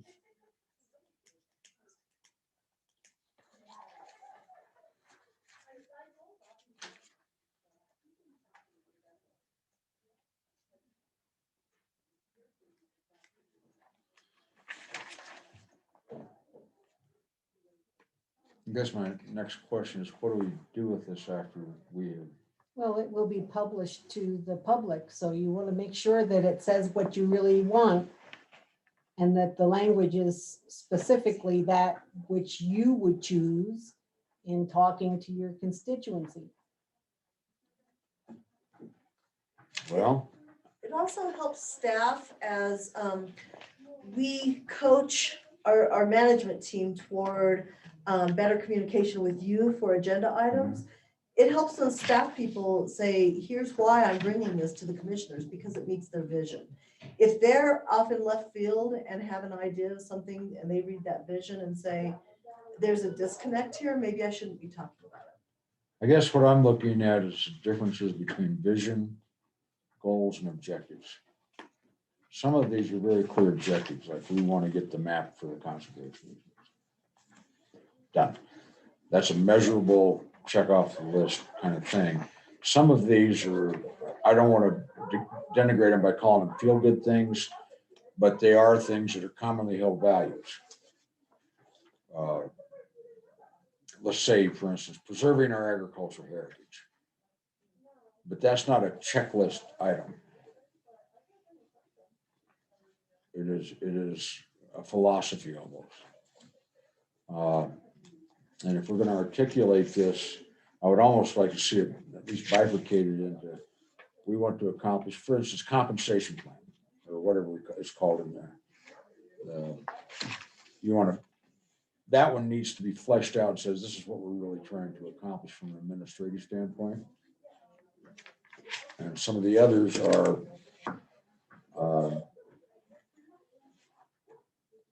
But where was the county at before on this? We didn't have anything. well, I think they Or have did in the we? past, yeah, they've made kind of Just kinda- broad statements. So what I think, John, you might be talking about is that we would take this and I'm gonna develop a work program for the county in which we flesh out these things. This is sort of our overall statement of where we wanna, how we'd like to grow over the long term, what our mission as a county is to serve the constituents, what our values are as an organization, and what your main goals were for this year. But we can flesh out your goals in a work program, and that's what I and the managers will use to report back to you on our progress. So it's a combination then, and forgive me because I'm having to think as I go through the process. It slows me down. We've got concepts and philosophies. We've got that things we're trying to preserve, things we're trying to improve. And then we've got some specific things in here, like item number 8. It's already almost already done. But that is an absolute element that we can take a look at that particular map and say, oh, this kind of gives us an idea of what's already been done and what we need to be thinking about going forward. Okay, nope, we can't put an industrial site out there on the off ranch because they got a conservation easement, that kind of thing. And it affects several areas. And I guess I'd like to see it, if I could, if we could develop it, a document that kind of articulates what it is we're trying to do overall in the county, preserve it the way it is. And that's Make that it better. strategic plan we're gonna talk about later. Right. But wouldn't this kind of be the foundation to Right. start This is everything? This is our overall guidelines. Yeah, just to get started. But there's specifics in there, Scott, like make a map. And that's almost like Yeah. two different processes. One supports the other. And I've got a hunch in glancing through, there's some specific things like the compensation plan and things like that. They're administrative, we need to clean it up, get it. Yeah, you're squared always away. gonna have a combination of certain things. I mean, what I heard, the conservation easement plan has been requested for years and you never got it. So I That's think true. it's appropriate to put it on here. We're gonna do that this year. No, It's just the things we want to get done this year. We don't want to leave them and say at the end of the year, why didn't you do that? But Yeah. I think this is my guess. I think as we go through doing a strategic plan and a work program for the year, these things get fleshed out. This isn't the fleshed out document. This is the overall guidelines for where we're headed. Just kind of the path, the foundation and the path of where Mhm. we're hopefully gonna go. And it's not once you adopt this, that does not mean you can't ever touch it again. You could ask to have it reviewed next week and add another goal or take a goal off. I mean, I encourage you to leave the ones that you accomplish on, just so we can pat ourselves in the back on December 31st, but. Check it. This is kind of what we do, but done imperfectly or incompletely with our governing policy that we adopt every year. And there would be a list of goals over there. We're going to do this with Summitville. We're going to do this. We're going to do that. And what I'm trying to, what I'm afraid is this is a one and done. Once we adopted it, just out there, and people, admin may pick it up and do something with it, or somebody else may, but there's no, when do we revisit? When do we do a review? So my responsibility as your administrator is to make sure this gets implemented. So that may be something you've not experienced before, but I intend to use this because I don't like pieces of paper that goes on the shelf and we never talk about them again. I want you So to where guidelines. is this going to go? Well, I think we'll probably put it on our website. All the managers have it. They're all aware of it. We'll continue to monitor our work as managers against this document. Are we taking a look at these Because the vision, mission, and values is stuff that we want to make sure everybody knows this is how we Exactly. behave. Mhm. This is us. And then on the back part, the goals is a separate. That becomes our work program for the year. Okay, so is that going to be available to where everybody be able to get a hold of it all the time? Because if it is, I don't have a problem with this format so much as I do just knowing that it's going to actually be used. Because it's not going to be like just a mission statement. It's going to be slapped up on the wall and whatever, read it maybe once or whatever. So at your next meeting, I'm going to bring back Yeah. a work program based on your goals that will flesh out with the managers to accomplish those goals. And we'll have milestones, dates, who's going to be responsible, and then that will get reported on every month. That's how I have always done these things. So, and I really think that unless you get organized and we all agree about what we're going to be doing, and then we're reporting back to you that it's getting done and what the status is, this is a worthless piece of paper. We manage what we measure. And that's kind of how things work. And so the trick is to make sure we're measuring the right components. And I'm doing this again. I'm thinking back, what is it we're trying to accomplish? To separate out those things that are specific items. Compensation plan is a good example. Other things that are supportive of helping us decide what it is we want to do next. The conservation easement map, but that's an element. That's just a checklist item. Needed to be somewhere we were doing. And I can't articulate this well. It's just an uneasiness about, will this get us to where we want to go, or will it become one of these things that kind of becomes a meaningless exercise or leads us down a rabbit trail. It really takes some setting back and thinking about overall, what are we trying to accomplish? And part of that process is knowing the history of how we got where we are. Knowing the history and what's happening, let's just say, in the water world. So we get all tied up in some sort of water thing, and we don't know what the rules, regs, or anything else is doing. We could spend an awful lot of time coming up with solutions that are not going to be able to be implemented, or ideas. And that's what we're going to talk about in this development strategy. Because that's the thing that I said to you last time, is going to take a lot of time if you want to embark on that. It's going to take workshops and a lot of discussion. And if you don't have your overall mission and vision, the agricultural heritage is a perfect example. That's important to everybody in this room. If somebody, a developer, staff, anybody starts down a direction that's going to be in conflict with that, you want to know it sooner rather than later. So if you haven't articulated your desire to preserve your agricultural heritage, and they don't know that, they're not able to work with you toward meeting that vision and staying within that mission. So if we pass this right now, excuse me, if we don't pass this right now, we better have to pass it when we do the strategy talk. I mean, will the strategy meeting section clear this up more for all of us to know exactly where we're at with everything? Does this have to be passed before we do the strategy So the meeting? strategy is the process so. by which you're gonna flesh everything out. We're not Right. gonna flesh everything out today. It's a lot of work to talk about. What is it that you wanna do to preserve your, what does that mean to you, preserving your agricultural? But what I'm heritage? getting at is, we're discussing this piece of paper right now to where I don't know if we're gonna get to a end result to approve this immediately or not, or whether we should go ahead and just mark this and hang on to it and then just go ahead and talk about it a little bit more, maybe in the strategy section. I think we're missing perhaps a step. We had a great meeting. It was a very good Yeah, visioning session, whatever we want to call it.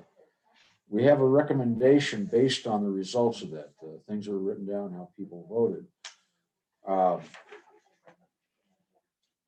I think the next step is that we have the opportunity to really look through this as individuals, maybe workshop it a little bit or bring in some other people. Because I'm going to have questions as I go through it, as I think through, if we do this, that's going to trigger these sequence of events, or it's going to involve these people. How do we go to that next step? And I feel like, I guess maybe that's the step I feel is missing, rather than just saying this is it, because this will be. But you can regardless of add our- to this, can't you, John? I Huh? mean, this is Change just it. the foundation to build on. And I don't see where the county's ever, looking back through a lot of the history, they just sit back and it's business as usual. Right. And this gives us direction to build on it, to move on to the future.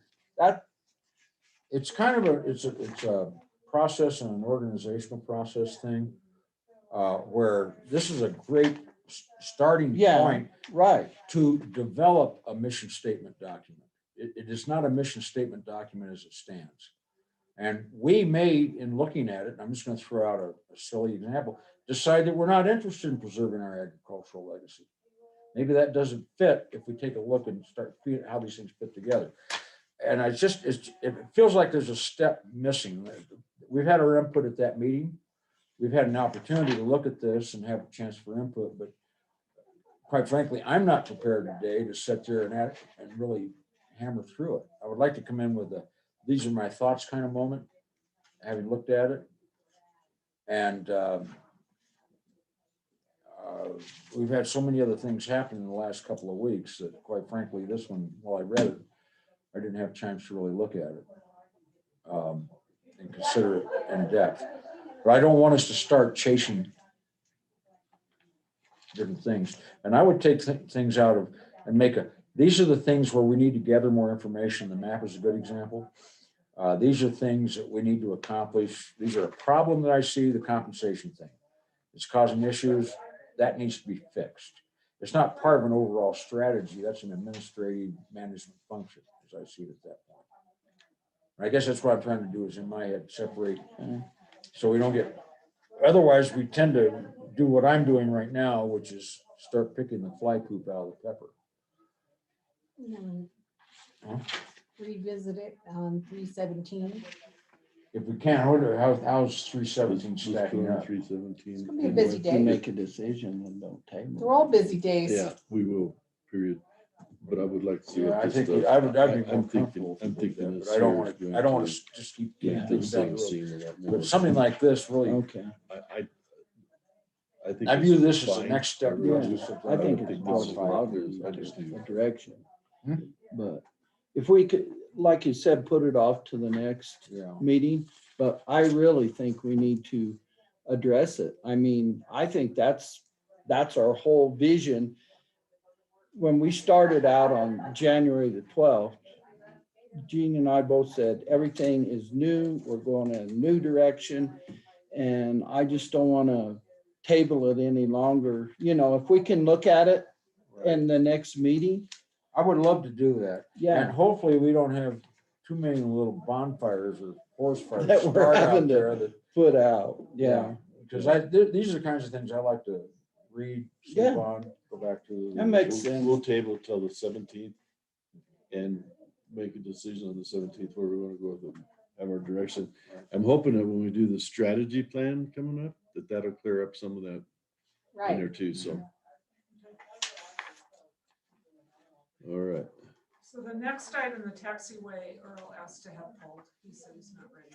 So, Who's that? Good, because I was going to make that suggestion, so that's fine, so. Okay. We would like to, before we taxiway start won't on the pull that, development huh? strategy This one, workshop, Earl introduce wanted you for the to our taxiway and stuff. candidate He's not for ready finance to close that manager. yet. No. I'm sorry, we were ignoring you, and I didn't mean to.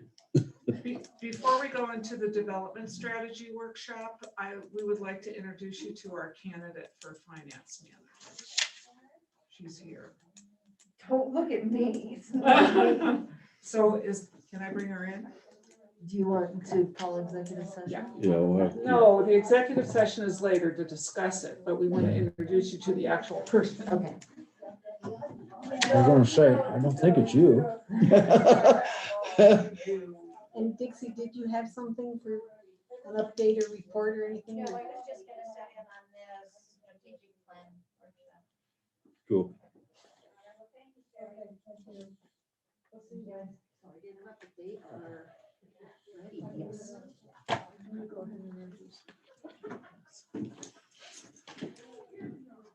I just wanted to introduce you all to Amanda Pepperidge.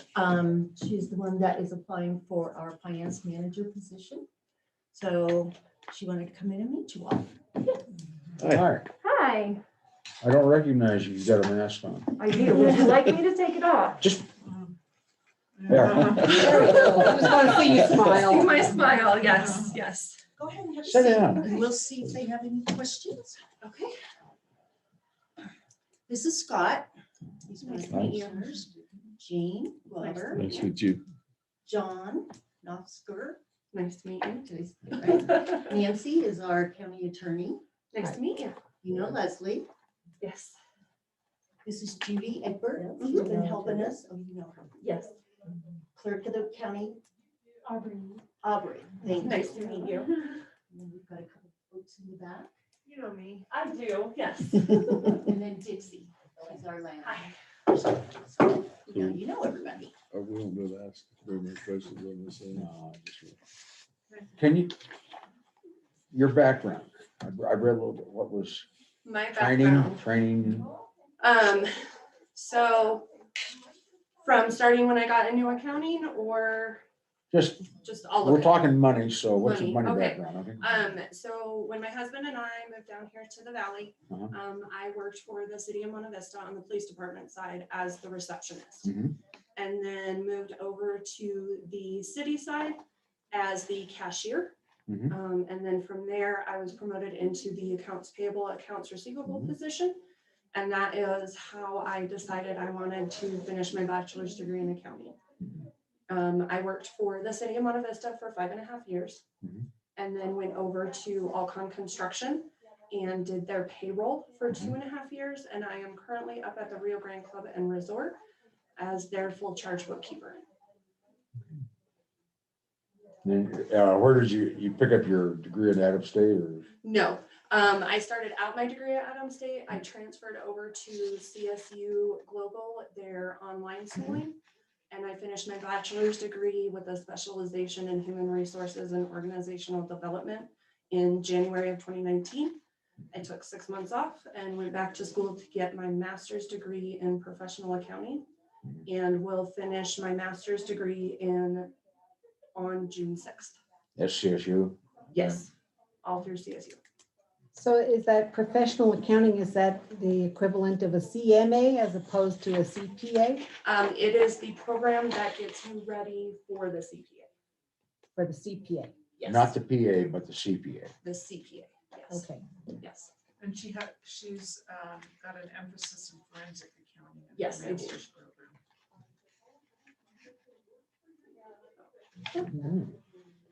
So, and I'm also a member of the Association of Certified Fraud Examiners as a student, as well as a member of the National Society of Leadership.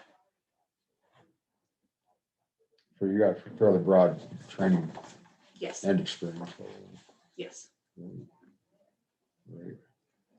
Fund accounting. Yes, good old fund accounting.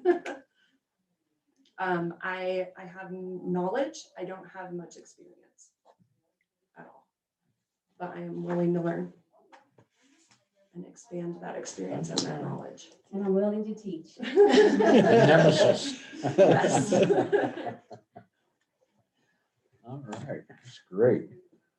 And she- got a chance to meet with Sherilyn this morning, because we really wanted her to, Sherry to have a chance to meet her and get her opinion about.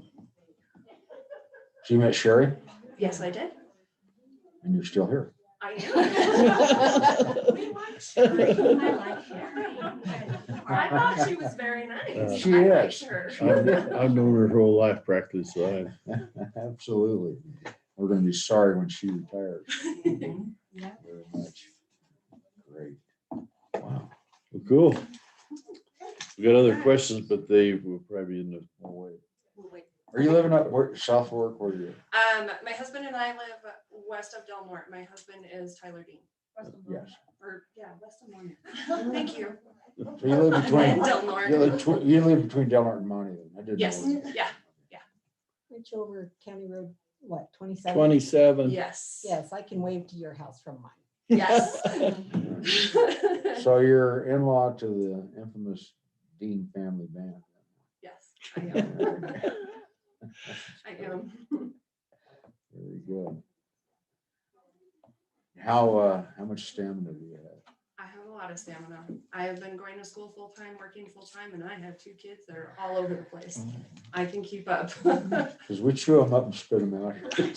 No, not anymore. That is not going to That happen. was the old administration. Administration. We wear them out. We're going How's for that? longevity now.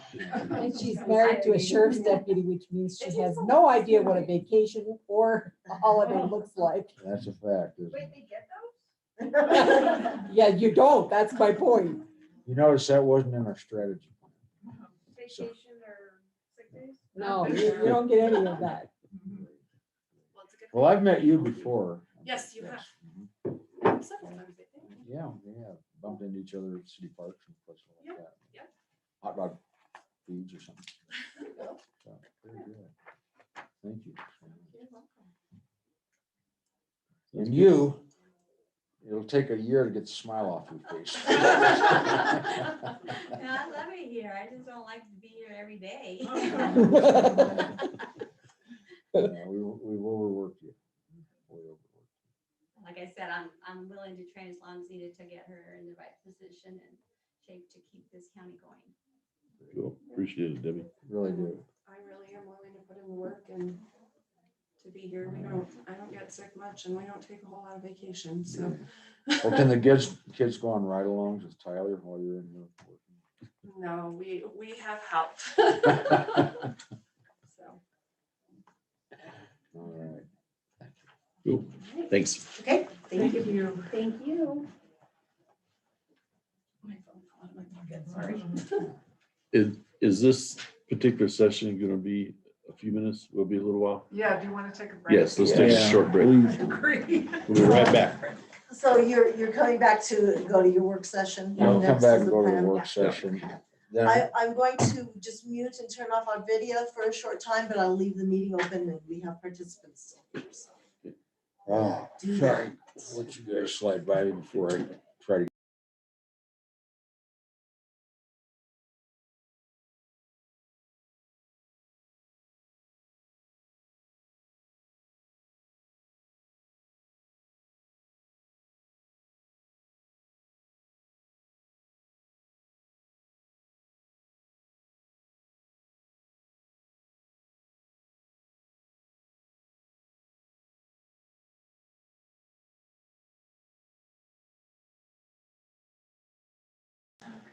A lot of insight into what's happening. Hmm? Gene does. He does, but he's not helping put the brakes on. Yes, he is. Is he? I mean, right now? He's letting me sit here and make a fool of myself. No, no, Do I need to text Sheriff? not yet. Exactly. Because I think we're gonna do this strategy on development plan first Okay. before we get into executive sessions. So we've got a little time here, and that, I'm gonna hope that we have a hard shut off at noon, so we can go get breakfast. It's something. On that, See? and then we'll come back into executive session, I'm guessing.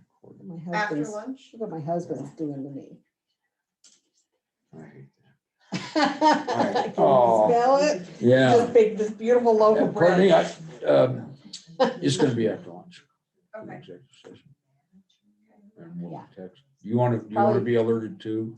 Yeah, I mean, I'll text the sheriff, but it's probably gonna be closer to 1 o'clock. Have we wasted your whole day? You got something on your mind you want to talk about? yeah, Well, yeah, I that, do have something on my mind I'd like to talk about. That's not on the agenda specifically either. no, it just That's- cropped up, That's what I was looking for. but we're gonna discuss it. and Yeah, see what we now can that's do not with an it. executive session discussion mandated, is it? Would it qualify? No, but you're not gonna be making any decisions that would require Aubrey to hang around to take notes for. You are, because we're asking you to approve the org chart. That's after the later. executive That's session. later. talking about her We're talking issue. about this specific issue. So you may separate in time those two executive sessions is what you're thinking. Well, we kind of have three, We've got 3 items now. all You guys personnel decide. related, but that's. You know, you know. because that's, right now, I'm beyond mildly irritated over what I saw there. Oh, Sheriff and I are past mildly irritated. We've been dealing with this for 3 weeks now. And we're gonna, and other than the email exchange that was sent to us, I don't know the background on it. So I don't think they have the authority to make that They decision. do, I don't think they do either. Well, we need to Unless- make sure. unless they had put it in, so my interest is to see if they put it in the grant, if that's what they were gonna do, because if that's what they had planned on doing, they would have had to have planned that last year. And they should have Exactly. informed, and Yes, so I don't think they have the Yeah. authority to do this. and I don't think can't they do do it. either, and Are they fiscal But I agent need for to see this? the grant. Are they the fiscal agent for this grant? who? Alamosa. Do we need to request that? Yep. Yes. Okay. Do you want me to have? Excuse me, sir. Excuse me. So then here's the other issue, is we don't have an MOU I'm timing this. from them. I'm right on the edge At all. of needing a break. So I'm gonna wait Our until we're in the MOU middle of a with them really ended hot December discussion. I'm gonna ask for a break. For lunch break? No, for. Oh, going to the coffee bathroom or break. Just so whatever. you It's know, I was telling Debbie Phillips. It's just- Calm down. a way to keep everybody off stride. and- So, That's all. Keep it good. So, I have to take extra We need a copy of the grant and a copy of the expired MOU. would I request that from the sheriff or from GD? Do you know who's, can you get it for us, please? Oh, can you go Can get you it right email now? it to us? I can bring you a hard copy. If you- Great. I'd like a hard We copy. we would like it Great. right Because I'm not now. gonna be reading my. When I saw that, it was all I could do not to call, mostly because I was, That's where I was. I was Well, like, and you know, calm we've been down. dealing with this Yes. for 3 weeks. yes, yes. Right, so And I know where it let's get hard came- copies to bring back for after I lunch. sure do, yeah. This one, Okay? I was there with you, Gina. I had to tell myself, do not hit apply. law enforcement. Well, Yes, type. sir. she emailed me this And morning it- asking if I was And gonna did she, use that the meeting I said, MOU. and then over And I'm with the like, judge, he tried to Don't be dictate what that snippy, was gonna don't do all reply the to way the through. email, don't be sheriff at snippy. times don't- Yeah, yeah, The sheriff yeah. kept saying, I If wanna you have a could get meeting it with right these away, because we'd people like to have before I it. do So I anything have else a on copy this. of And the he just MOU kept from going, "We last just year need for you." sure, He had Okay. four where it students, says or that not four, it so ended December 31st. Robert Jackson was in his corner by the end of the thing, Okay. it was just a fiasco. and I'll- And when I saw it, I have I just thought, the that's whole thing exactly of- what. So, But we want to see a Where's copy of Forrest the on grant this? too. The grant contract. Okay, I'll Um, see if I have a nobody- copy. I honestly don't know. He But was not. if he not, was can you on tell the- me we who need to I, drag him do I in, need and to if he email wants any her, more or would it be considerations the for any sheriff? damn thing in that. I Yeah. would honestly, We see this thing at the Go bottom, we'll through- find out, because it'll tell us. I go through Ink the tells sheriff, us the golden hair over there. because with her, you're not gonna get a straight answer. Maybe I'll copy Gigi too. Okay. No, I wasn't gonna email her. I'm gonna go. Yeah, I wouldn't email. So we'll match your level of irritation after I have a chance to read it. I don't know if you can match my level of irritation. on Watch me. this. There, I think I could last night. Yeah, this has been a 3-week. I've been on that level of irritation that you were last night for 3 weeks now.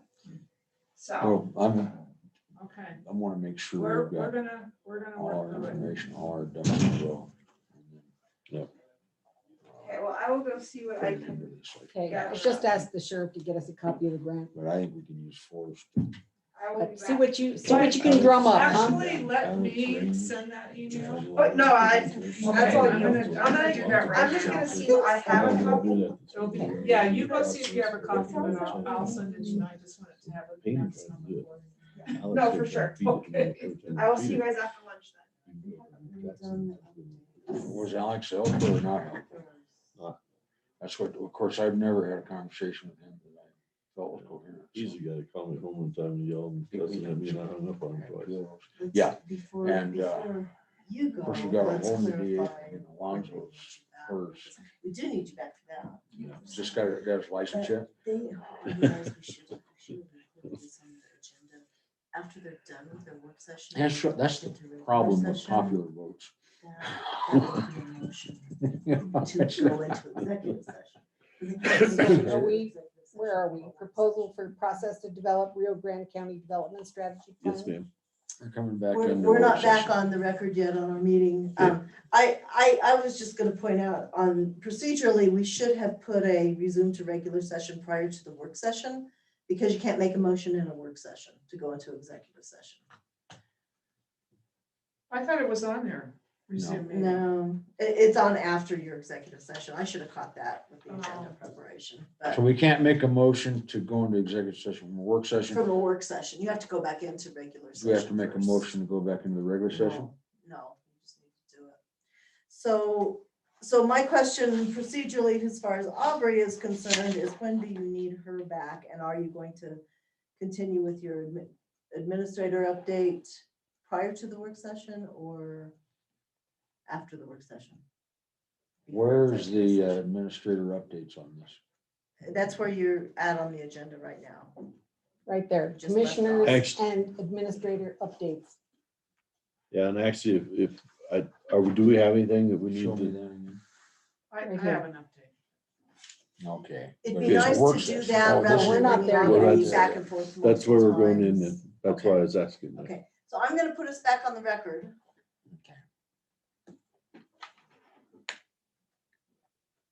Okay, we are back on the record. And we are at the commissioner and administrator updates on the agenda. Okay. Do you want me to start or you guys want to start? You can start to agenda items.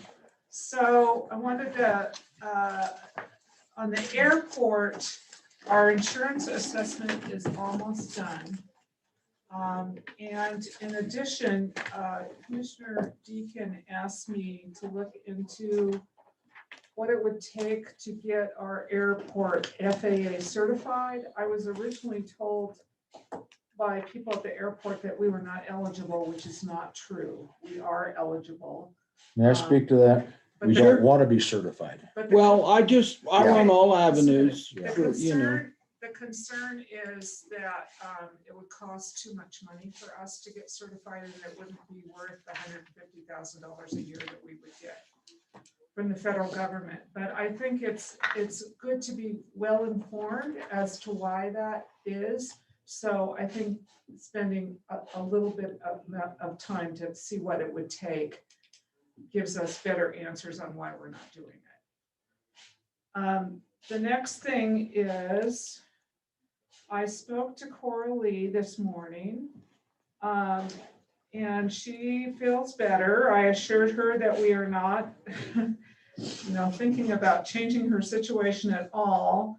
I asked her what her intentions are. She said that right now she wants to stay, but she doesn't know about the future.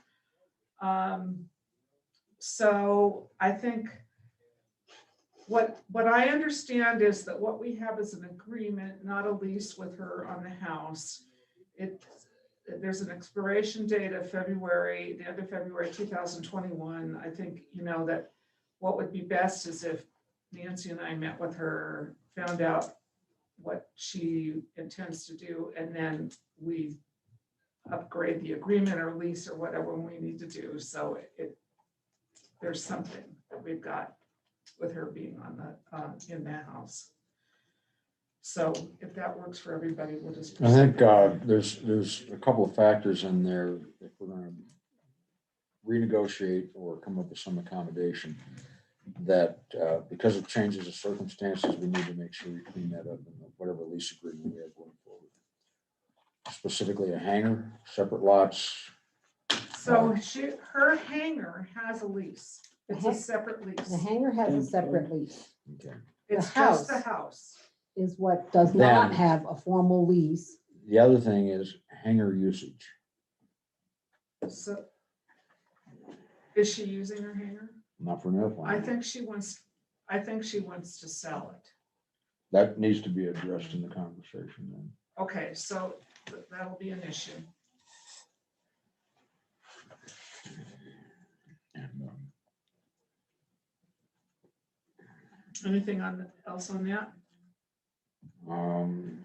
The agreement as it stands has her paying $210.38 per year for the home parcel. There's no explanation at all about water usage, who's paying utilities, how that's handled, how she would transfer possession of that piece of, how she would transfer the personality of the house in the event she wants to leave. There's nothing documented in the records. And that's something you guys can nail down with that. We've gone around the tree on that particular conversation 2 or 3 times. And she's aware that she has a very good deal. Right. But the question was, part of it is the practicality of removing that modular. Well, Yeah, I double would A. ask, do we want to do that? I mean, I think there's some advantage of leaving it there and having an employee live there and have a presence at the airport. There's that part of it, but it's her personal property. And then the question is, do we buy it or not? Whenever they located there, that particular arrangement was that they provided one is quasi-airport security and access to restroom facilities. That was part of the deal. Well, both of those are now no longer on the table. And now that Dawn's gone, then we had the hangar thing. Again, there was, an intent and purpose at the time. It wasn't codified, and now we've got this. And she was in 2 years ago, right? To have this conversation. She and Dawn came in. Yeah, In they came in 2019. together and then she came in. By herself Since after then, he died. yeah. And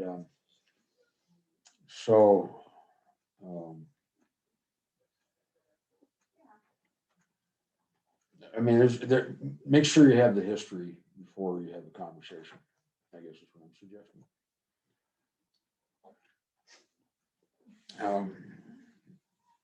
And do we want to own a how many year old modular?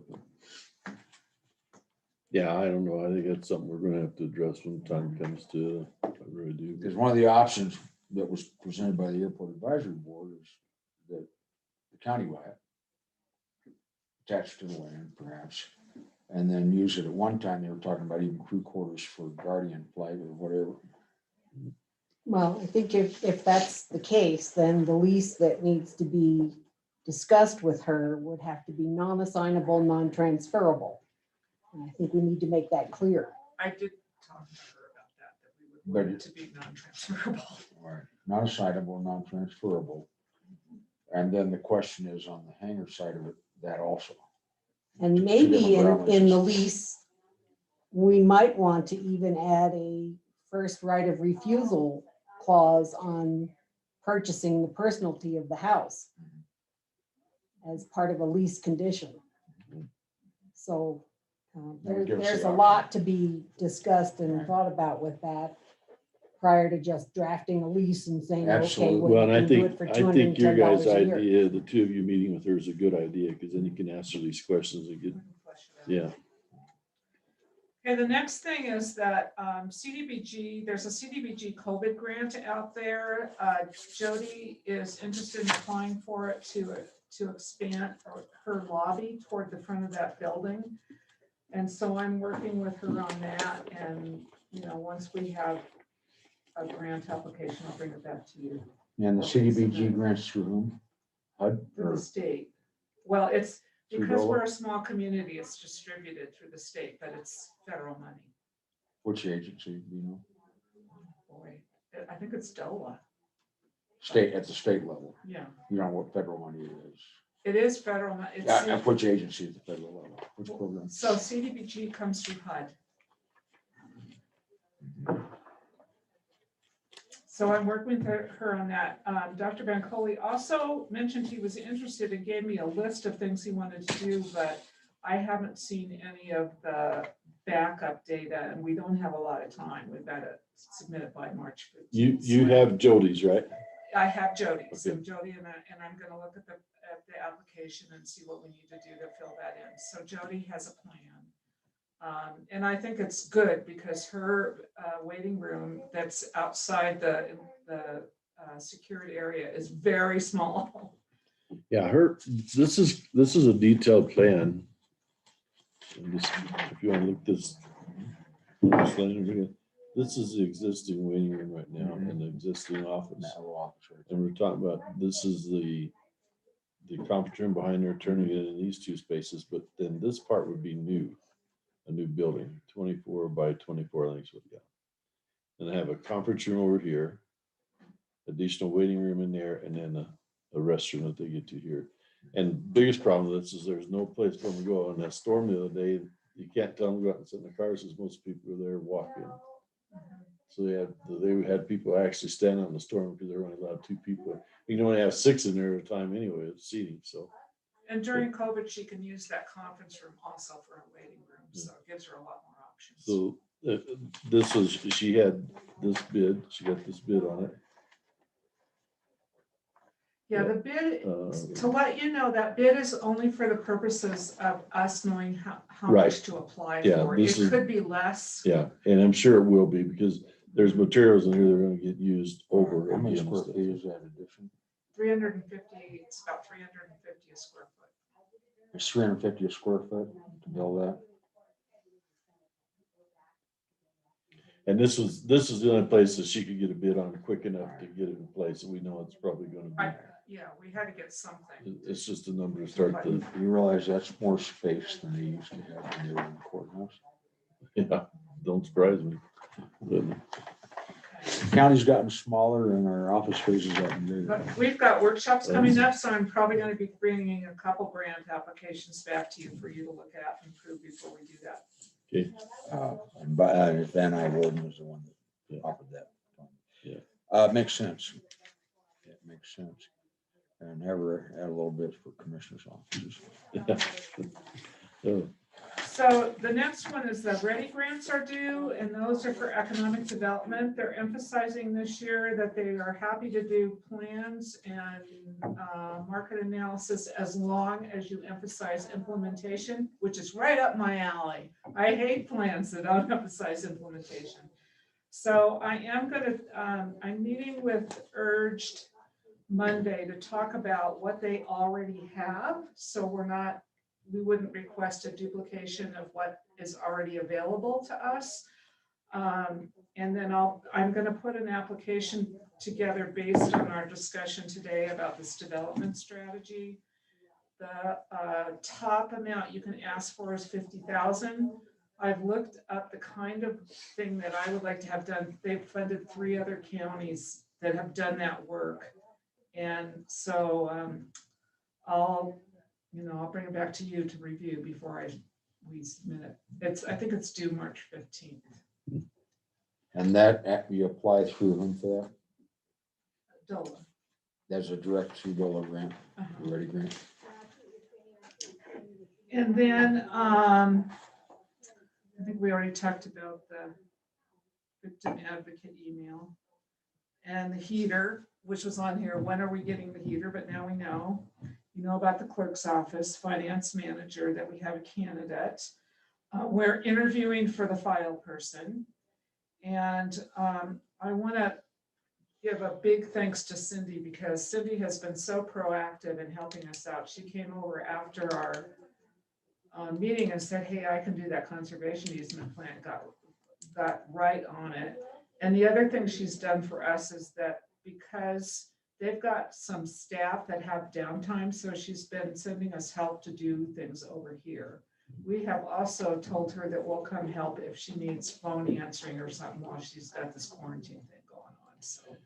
Do we have any applicants in for that person to help file and stuff? We do?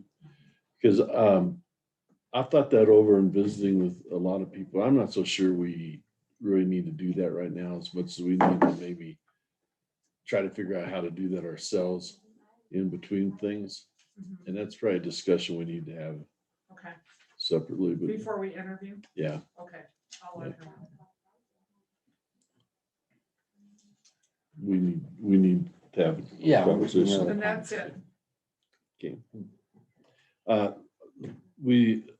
The water discussion, I didn't get a chance to call anybody, and I apologize, but I talked to Corey about that, and Corey said that him and Steve had not put a specific plan together to do this.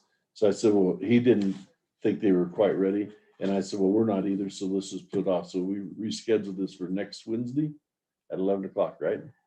And he's gonna bring, it's not gonna be, we have to have an answer. They're going to bring us information. That's what it's for. So we'll be able to ask them questions and then go from there with it. Is Steve coming also? Well, Corey was gonna find out, but yes. Because he's in the middle of lambing right now, so. Oh, boy. Well, maybe not, then we'll have to see. Well, we have to change dates again then. if that's Well, the we case. want them both there. It's just, Yeah. they both, they bring unique perspectives to the issue, but probably between the two, they're the most knowledgeable on how the water affects Rio Grande County. 90% of the water that's diverted out of the river is diverted in Rio Grande County. 80% of the water that's diverted is used in Rio Grande County. And I would actually like to be available for that, but that's my Canales court date. It's the 3rd. Okay, well, maybe I ought to try to get a hold of Steve and find out where he's at with things, and we can schedule it. I just didn't, when I first saw that, I asked Leslie about it, because when I first saw it at 11 o'clock, having a water meeting in the middle of the commissioners meeting, I thought that's not You don't gonna wanna do work. that. This is Only too because of complex. the questions and stuff would Right. be, so I can get Steve and Corey to agree to a different date if we need to or whatever, because I would like Nancy to be there, so. And Corey told me that it has to be in the middle of the day for Steve. Yeah. It probably. does, because Yeah. he's got like the noon time frame, and then he's got to get back. I'm okay with that. I can do the 10th. I just can't do the 3rd. Well, somebody can coordinate that, because we, there was somebody, you sent an email out, Leslie, that said that somebody had promised a meeting on the 24th, which is today. I talked to Corey, and nobody promised. No, today. it was the time. And the problem is, if we don't know the time, we were automatically scheduled workshops in the afternoon. All I ask is that if you talk to somebody about getting on the agenda or a particular time, if you let us know, because we've got to know that to form the agenda. Right, but with the conversation, you hadn't even gotten to that point yet, to even have that conversation. In fact, I'd asked Corey to talk to you, and I guess you guys did talk briefly, to see what worked out. So I don't know, Gene, you Nancy had talked to said the Corey, right? 10th. Have we got something? What's that? We've already got Nancy a just workshop. mentioned the 10th. We've already got a workshop. Let me look. We do have one workshop already scheduled for that day. What time is it on? I don't have my calendar information. It's the airport planning workshop on the 10th. So we can do 2. Yeah. Yeah, No. the airport workshop is set at 9. Well, we haven't said it yet, so we can change Oh, it. I blocked out from 9 to 2. So we could do the water workshop that. I'll tell you same what, day. before let me get hold of Steve and Corey, and I'll find a date that works for them, and then we can coordinate, but you definitely the 3rd's out. The whole first week of every month Is out. is out. Okay. I'm in court every day. Okay.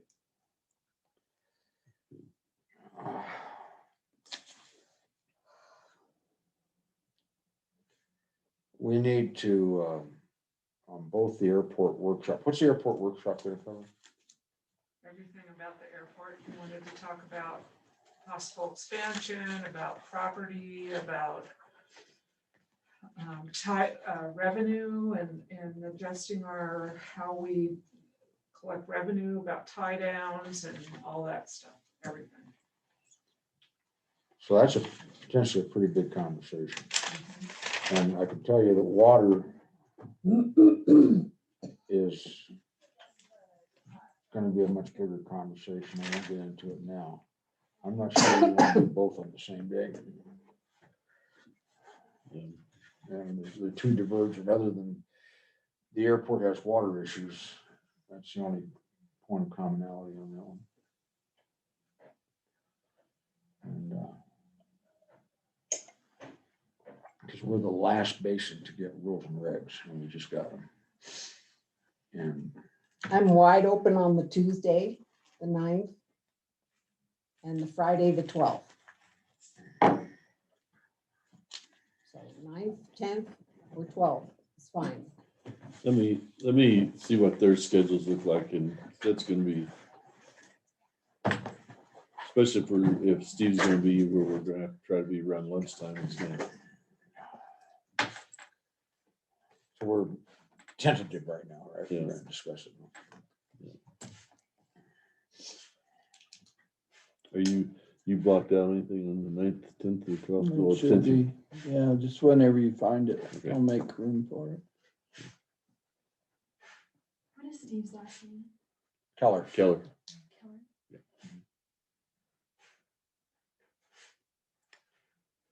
All right.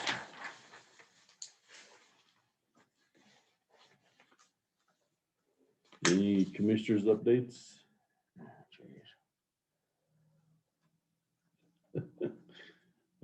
No, I'll save it for later.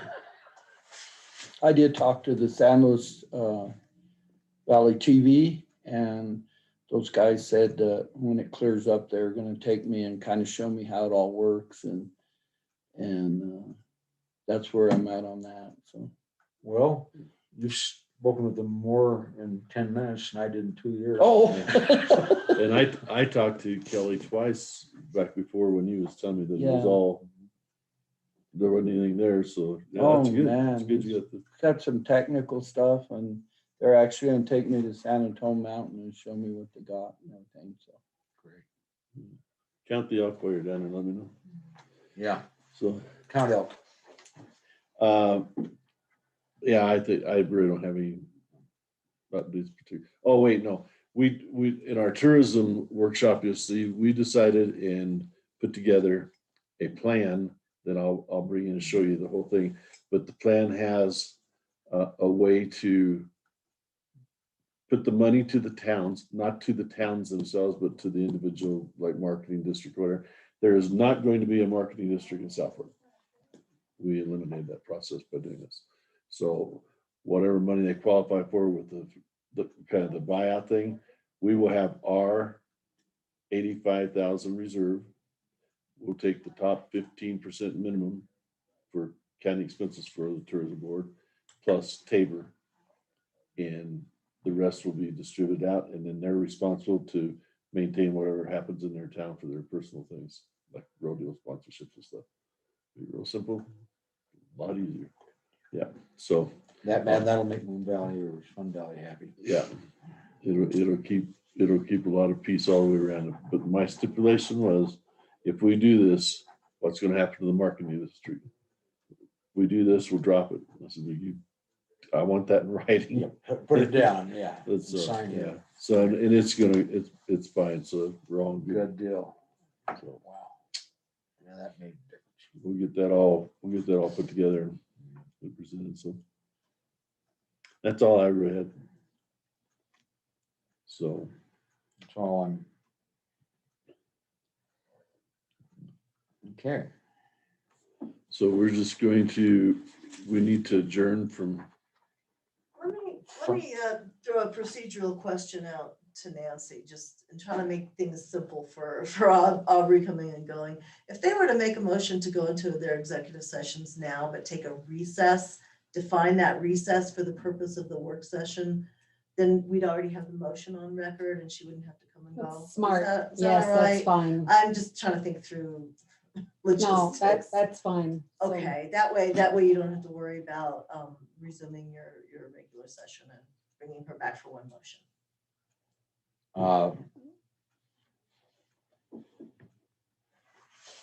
We've got a work session and an executive session. correct. So an adjournment to the work session is one motion.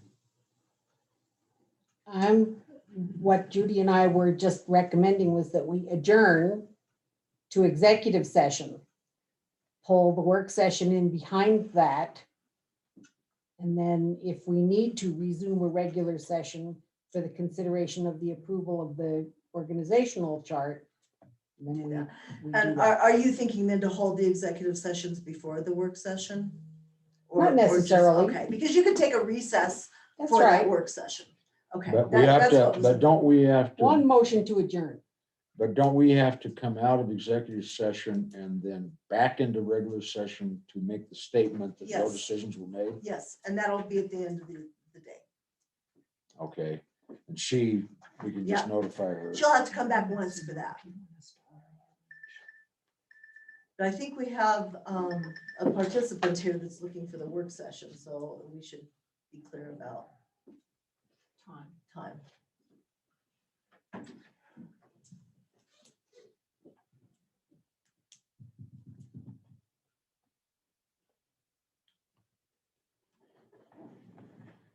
well, work? do you want to just do the work session and get it done while we're there? So what I'm recommending is right now, a motion to go into executive session, so we have that on the record, Right, with the notation that you're taking a recess for the purpose of a work session. So you'll make that motion, call your executive session topics, hold your work session, and then go right into executive session, come into regular session after for your closing public action. your motion. So moved. So moved.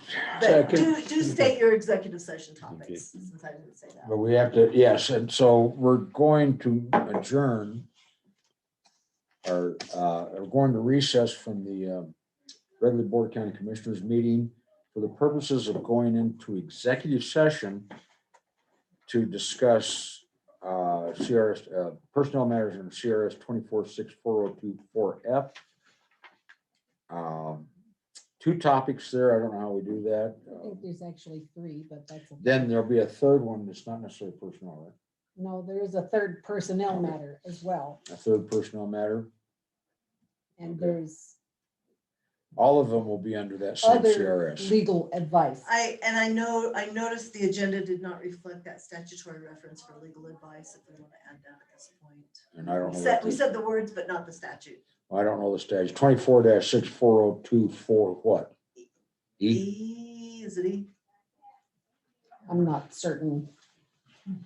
There might be. Oh, no, I can't, because I can't get to the network. But we can back into it. We'll Okay. get back into it, but for Aubrey's. for the purposes of legal advice. Legal advice. exactly. Okay, so that's my motion. And that we will recess for purposes of a work session. Got it. That's the motion. Second. All in favor? Aye. Aye. And Aubrey, did you get all that? You did good. That was a complicated one.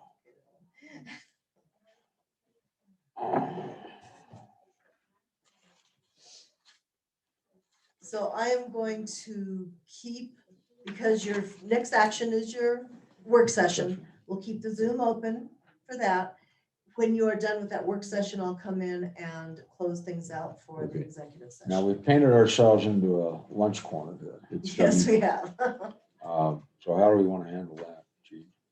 I'm asking you, I'm not suggesting. Well, I ordered lunch just a while ago, so What'd you order? I just told them to get us something to eat. I'm diabetic. We all are. So we're all gonna eat the same thing. Is it Oreos? Yeah. Yeah, so they're gonna just bring something in for us. So Doesn't we're gonna matter do a what. working Okay. lunch. That's fine. How soon will it be here? Deborah doesn't They like haven't sugar, ordered it so yet, she'll so- get them good. Are you? Yeah, we'll do it. It'll probably be about a half She hour told us she before we wants get veg, it. a You too? vegetable tray for her birthday. It wouldn't hurt. Yeah, cause I was unable to get breakfast this morning, so I did one of those. Therefore, I couldn't take my medicine, which is Understand that. another deal. Yeah. Okay, So I so guess, whose work session is this? Yours. Yes.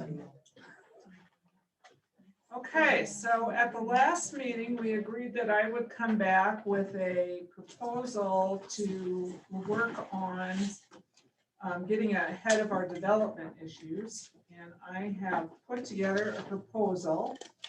I am not married to it, so I'm wanting you to give me feedback on if this is something you'd like to do or how you'd like to change it. And just to point out, Dixie did send this memo to her planning commission, and we did, I understand that there is some water assessment information out there that we don't have, and we're getting copies of that for you.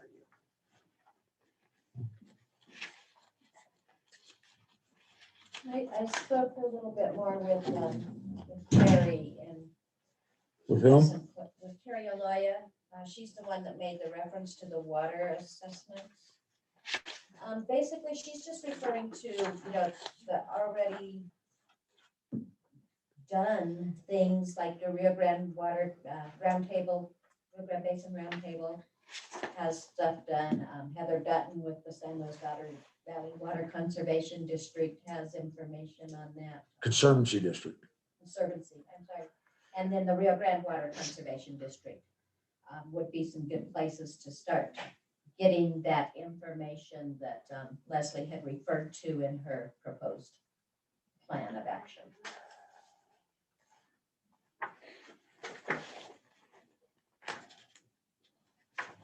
That's under resources number 3. I got it. Mike, can you hear okay? I do now, yeah. I've been Okay. here. Well, you might note whoever's doing your Zoom, when you went on to no visual, you still sent out the audio, so I don't know if you plan to keep doing it that way, or if you're wanting to avoid getting into a school district situation with live mics, probably not the best situation. I noticed that when I came back in to sit down, the eyeballs were on the owl. I was worried about that at that time, so. Thank you.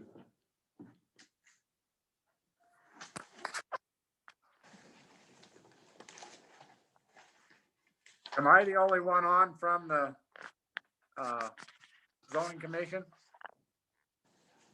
We don't know, there's someone else on, but we don't have any reference to who that person is. That's not planning commission person. Who is that? We go through this every week. That person's on. Yeah. iPad 162 never identifies himself. Listen, Matt, is still on.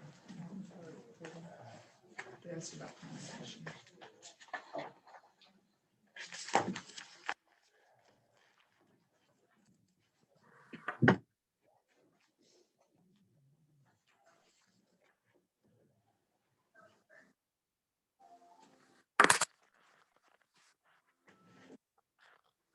I guess a question I have, since it's kind of dead time here, what are we accomplishing that we didn't, or how big a production are you looking at? I kind of sent a letter on to kind of explain how I feel, but I haven't think real hard if we're getting into a big production of what we're going here. Review doesn't hurt, in my opinion, but the county spent quite a bit of money and things on their law, I guess I don't know what it's called, long range plan or whatever we did. That can't be over 6 or 7 years ago. I don't know. So my concern about our comprehensive plan, it's a very general document that has a big broad brush. over what we should be doing, doesn't even talk about our actual airports. It just refers to it as county small airports. I think this document would be much more specific in a strategic plan, like John was talking about, where we flesh out what our goals for the county are and how we're going to achieve them, particularly in the areas of economic development, of future development, and the kinds of things that John has referenced, the impacts of that development and how we want to handle all that. We do have a comprehensive plan. I'm just going to be very honest with you. In my 40 years of experience as a planner, those kinds of comp plans never get used because there's really nothing in them you can use. They sort of are good things to show what people are thinking about and what major issues might be. But as far as being able to implement a strategy to develop a sustainable economy and to make sure that development that occurs in the future occurs in a way that's going to be sustainable and that they won't cost the county a lot of money, that document is not going to help. So this is much, much more specific that we were talking about than a comp plan.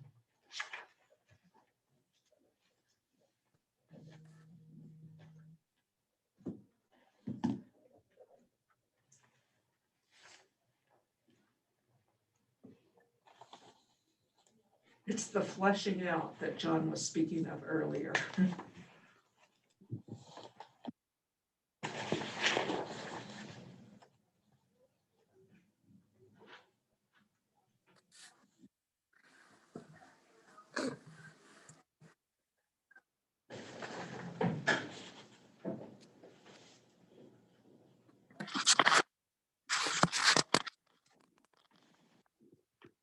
Yeah, if my memory comes back, I think those kind of, and I could probably agree with you, but those kind of things are developed to be warm and fuzzy and don't really amount to a whole lot, but they sure cost a whole lot to get done.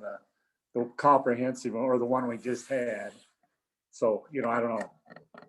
I'll tell you that I don't recommend them to communities anymore because they don't ever get used. And I think a lot of professional planners are not doing those anymore. They're doing strategic plans. I think you can have public involvement and find out what people want without developing a document like that, and instead developing an implementation plan that considers that, which is not what that document is.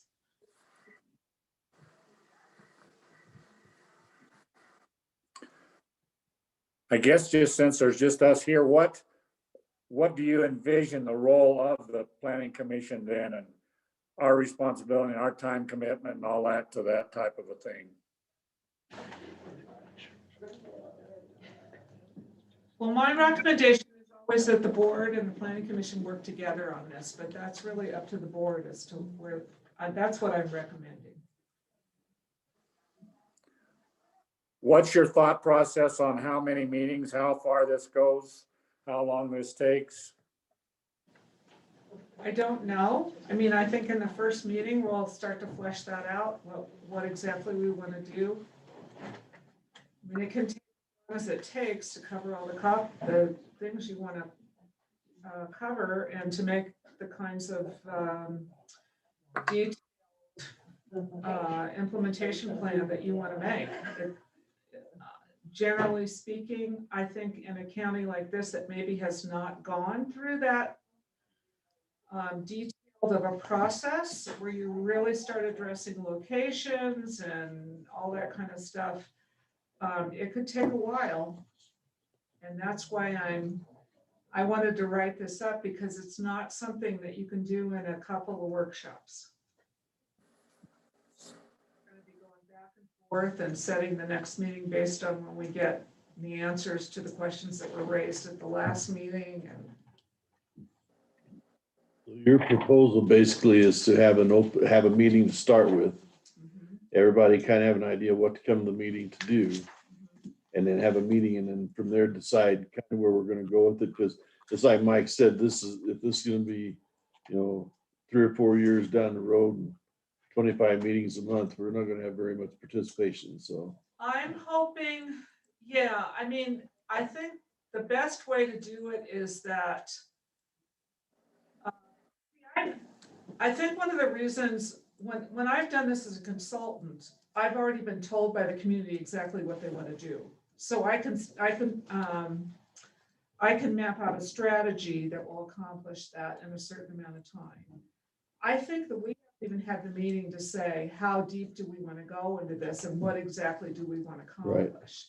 So perhaps after the first meeting, I can give you a better idea of how I would map it out if I was acting in my former role as a consultant.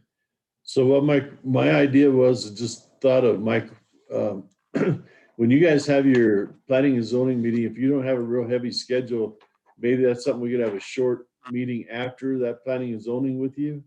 And then be able to kind of talk about it while you guys are all here. Would that work on your end or? And something like that's makes a little sense. I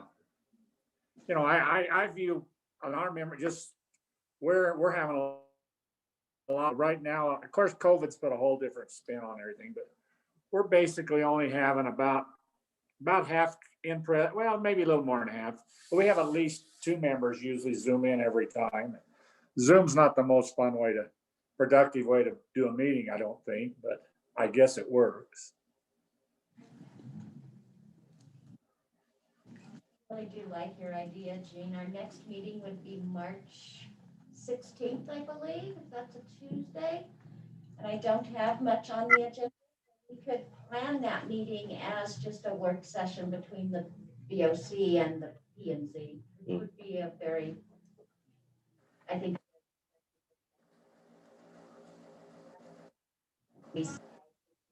I comments, the one from Mike and the one from Carrie, to you for your review, but I will let you know, I did speak with Charles Stillings this morning. He called in a little concerned.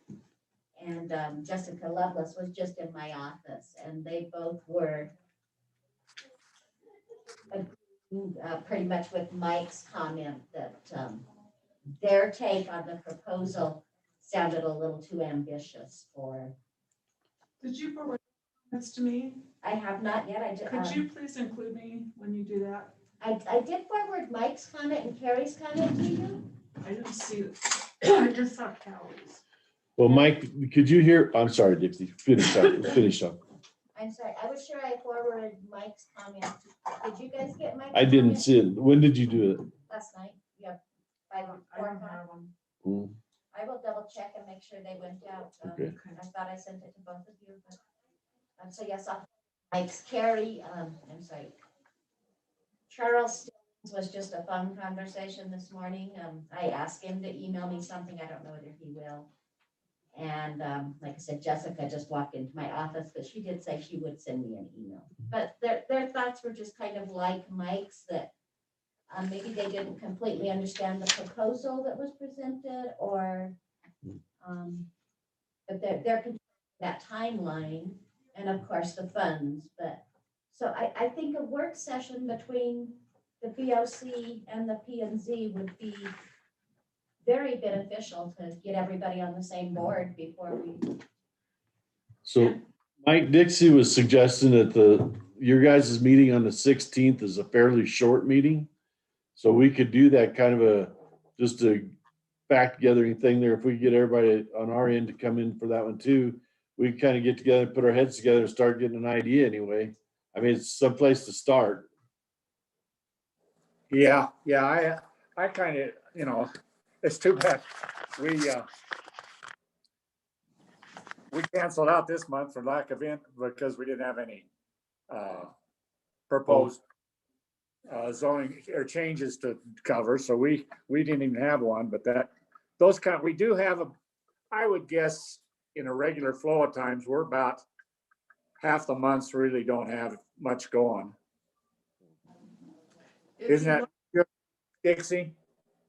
Yeah, that's about correct, yeah. If you'd like me to, I can design something like I did for the goal workshop for the first hour, just to kind of put all the issues on the table, and then we can have the discussion more in depth, if that would help. You know, I think this would be good to know where the commissioners come from. Because over the years, I've been on this quite a while. I don't know how much longer I want to keep going, but it's been quite a while. And well, Gene probably was even back on, we experienced some of the frustrations of thinking the goals were economic development and that type of thing. And as soon as we recommend something to the commissioners, they flat change it because their brother-in-law said that they didn't want that business as a neighbor, and that's the way it went down. And so you get kind of a bad taste. So it is good, would be good for us to know if we're all on the same page of what we're actually wanting to do. Well, that's the thing. We keep preaching about this team thing, and it needs to be a team all the way across. And that'd be a good time maybe to do that. I don't know if we need to take a full hour for that. I don't know how long it'll actually take, but I think whatever time we're going to put to it the first meeting would be more gathering interest and letting people know what they're going to be like and what we're going to drive towards. You know, because I don't know if everybody has a different idea how the strategy thing's going to go. So I think maybe we just kind of gather up a little. And then that way, then we could kind of set the meetings from there, and we could do this however it works out. I mean, you know, makes it can make it. That's all it's going to be anyway. So Yeah. I'm just thinking back. If, in order for any of this to work, these boards, any of the participants need to be educated as to what they're doing and what it is, you know. And it's easy to come up with an opinion about what economic development looks like, what land use looks like, and what have you. But without some core, just basic education on this, we will, in my experience in the past, where I've seen things just crater because we just went off in the wrong directions, we got wrapped up in something else, people didn't know what they were talking about, and pretty soon people just throw their hands in the air and give up. And part of education is looking around and seeing what happened to somebody else. I always use the Indian treaty analogy. Look and see what happened to your neighbors. See how well that worked out for them. All the great ideas, all the self-styled experts that we want. But if you don't stop and see how it's played out, if you don't have that sense of, if you will, history, we'll just repeat the mistakes. And, you know, it happens so many times across the country. And consultants come in and make $100,000 a pop, telling us the same thing they told the last county, they just changed the names. And we want to avoid that. It's partly what Leslie's talking about and how you implement it, but I don't know. That's my thought. It just, we really have to think about what it is we're trying to accomplish. And just because so-and-so did it that way, or the university says this is what you do, stop and think about it and listen to people that have gone through the drill. Listen to the people who had to live with the results, I guess. That's what it is. I would go talk to the victims. I know, Dixie, thoughts? Is there a book? Like I said, I really think that we need to explore. These are all ideas that need to be gone through, and we're all aware that it's a needed thing considering where our development is going to go, whether we're prepared for it or not. So I think it's really a good conversation that we need to get started. But where do we start? And my concern was that we need to work with the planning commission members rather than have them like from the get-go. We need their cooperation. So absolutely. I think that would be a great place to start, as a work session with the planning commission. Just reestablish that relationship. And Mike, I hear loud and clear what you're talking about, where some commissioner's brother-in-law didn't want to have that business located next door. That type of thinking is so, you can't function well. You can't make long-term plans or do anything, short-term No. plan, or plan. That kind of decision-making. Well, and the same thing gets thrown up every time something different comes up a little. Oh, we're zoned, we decide to zone, this is what the zoning thing says, this is what we have to do. But is that really what we want to do? That's, I agree, it's a good thing we're zoned, but it's just kind of, sometimes that doesn't make for the best practical answer to our problems. Well, that's why we spend all our time talking about variances and conditional uses. That's right, and we're trying to get so we don't have to do that many of them. Yeah, that's kind of been a long-term goal, huh? Yeah, it has. I got the gray to show it too. We really didn't have very many last year though, Mike. No, we didn't, but we have in the past is what, no. Not as many. I feel we're moving in a good direction. That's kind of why I'm still sticking with it, but it sure does kind of get frustrating sometimes. So if I hear us correctly, what we're trying to do is move to a date where we can have a getting to know you meeting between the commissioners and the planning commission and form a concept of what we want to do going forward. It won't be a roadmap. It won't be a strategic plan at that point. But it's just like, Well, everybody can bring their calendars if nothing else. So if we get to the part where we decide we're going forward with it, we can kind of plan out the next month or two worth of meetings at that particular meeting. I mean, we could do that at least, and see where we're at. If that's what we agree we're going to do, so. First of all, we gotta agree if that's what we're gonna do, yeah, so. Yeah, it's good to kind of know that way, kind of a calendar. I was going to be the point where my vacation was on my calendar and that's what I went around, but COVID came. So you tell me when that's gonna, or when we're gonna take it to ourselves and end that, I don't know. Well, the internet last night, I read an article, it was on somebody's Facebook. It might have been my daughter-in-law, sent this deal down and said that COVID ends on March 1st, 2021. Mary could go back to living. I don't know where she got her information from, because I haven't seen anything from anybody yet. That's pretty close around the corner. I think that was the same person that said it would, when the election came, it would be over. Yeah. And yeah. it's a downturn in the COVID numbers, but like I was talking to somebody else, I know more people with COVID now than I have for a long time, including in my household. So who knows? So well, we're only up to wearing, what is it, 3 or 4 masks now, so. Yeah. So we're gonna meet to meet. We're in this state, yeah.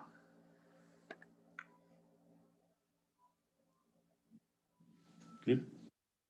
Are we going to meet on March 15th in the afternoon? And the planning commission meeting starts at, Usually start at 1 o'clock. so we'll go ahead and advertise that as a joint workshop. Speak up. I didn't quite hear you say what. We were talking about you and didn't want you to hear it. Well, you better start turning your mic off. 1:30, okay, so we'll advertise a joint workshop with the commission and the planning commission at 1:30 on March 16th. And can you let me know if you're gonna have other items so we can adjust that? So did you hear that, Mike? Yeah, and I was just gonna say, we do need to adjust it. If we've got official business, we probably schedule people coming in, and that's probably something we need to work with Dixie and get it good. At this point, we don't have any official business other than approving minutes from the last meetings. It'll be what that's And at this point. everybody, You need them by the end of the month? Is that so? You've got the rest of this week and then you'll know? It really just depends on what type of application it is, Mike.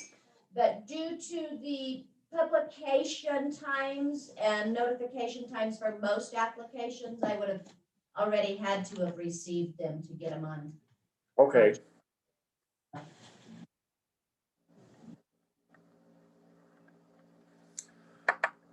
Sound good? So that's Tuesday. Yes, sir.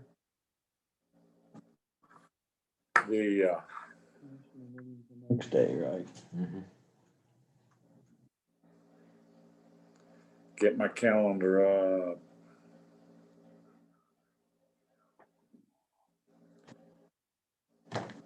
'17th or, yeah, 16th.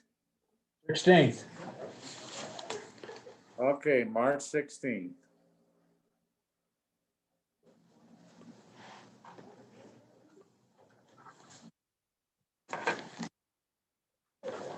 All righty.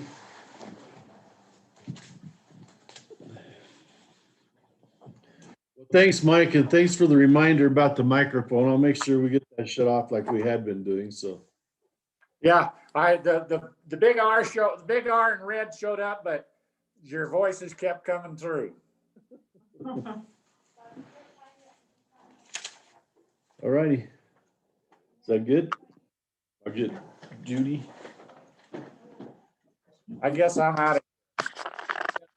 Thanks, Mike. Thanks, Dick. Thank you, Mike. Ready? Thanks. You need a signature from me, don't you? Before I you heard leave him say today, I that. need a signature, No. or whenever you have time. I it's saw on that the- after the fact, and I do not. Well, just before I said whatever I said, I looked up and saw that I was on, and I should have. I don't know. I'm going to unplug it. You got your. You shut off? Okay, well, I'm gonna take a little So break. you are ready to continue. Executive session. Because there's, you're going into executive session next, and your public action will come sometime later. I'm going to close this meeting and then start it again when you come back into public session. And I'm saying this for the benefit of our two people who are still on Yeah. with our meeting. So I come, would like for us to do something the next time we have a meeting is, I want to do a roll call and find out who's on there, just so we know, who's in the audience, because we don't do that. sure, The spectators used to. sure. So I'm gonna close this meeting and we'll be back after the executive sessions to do potentially one item of public business. Potential. Potentially.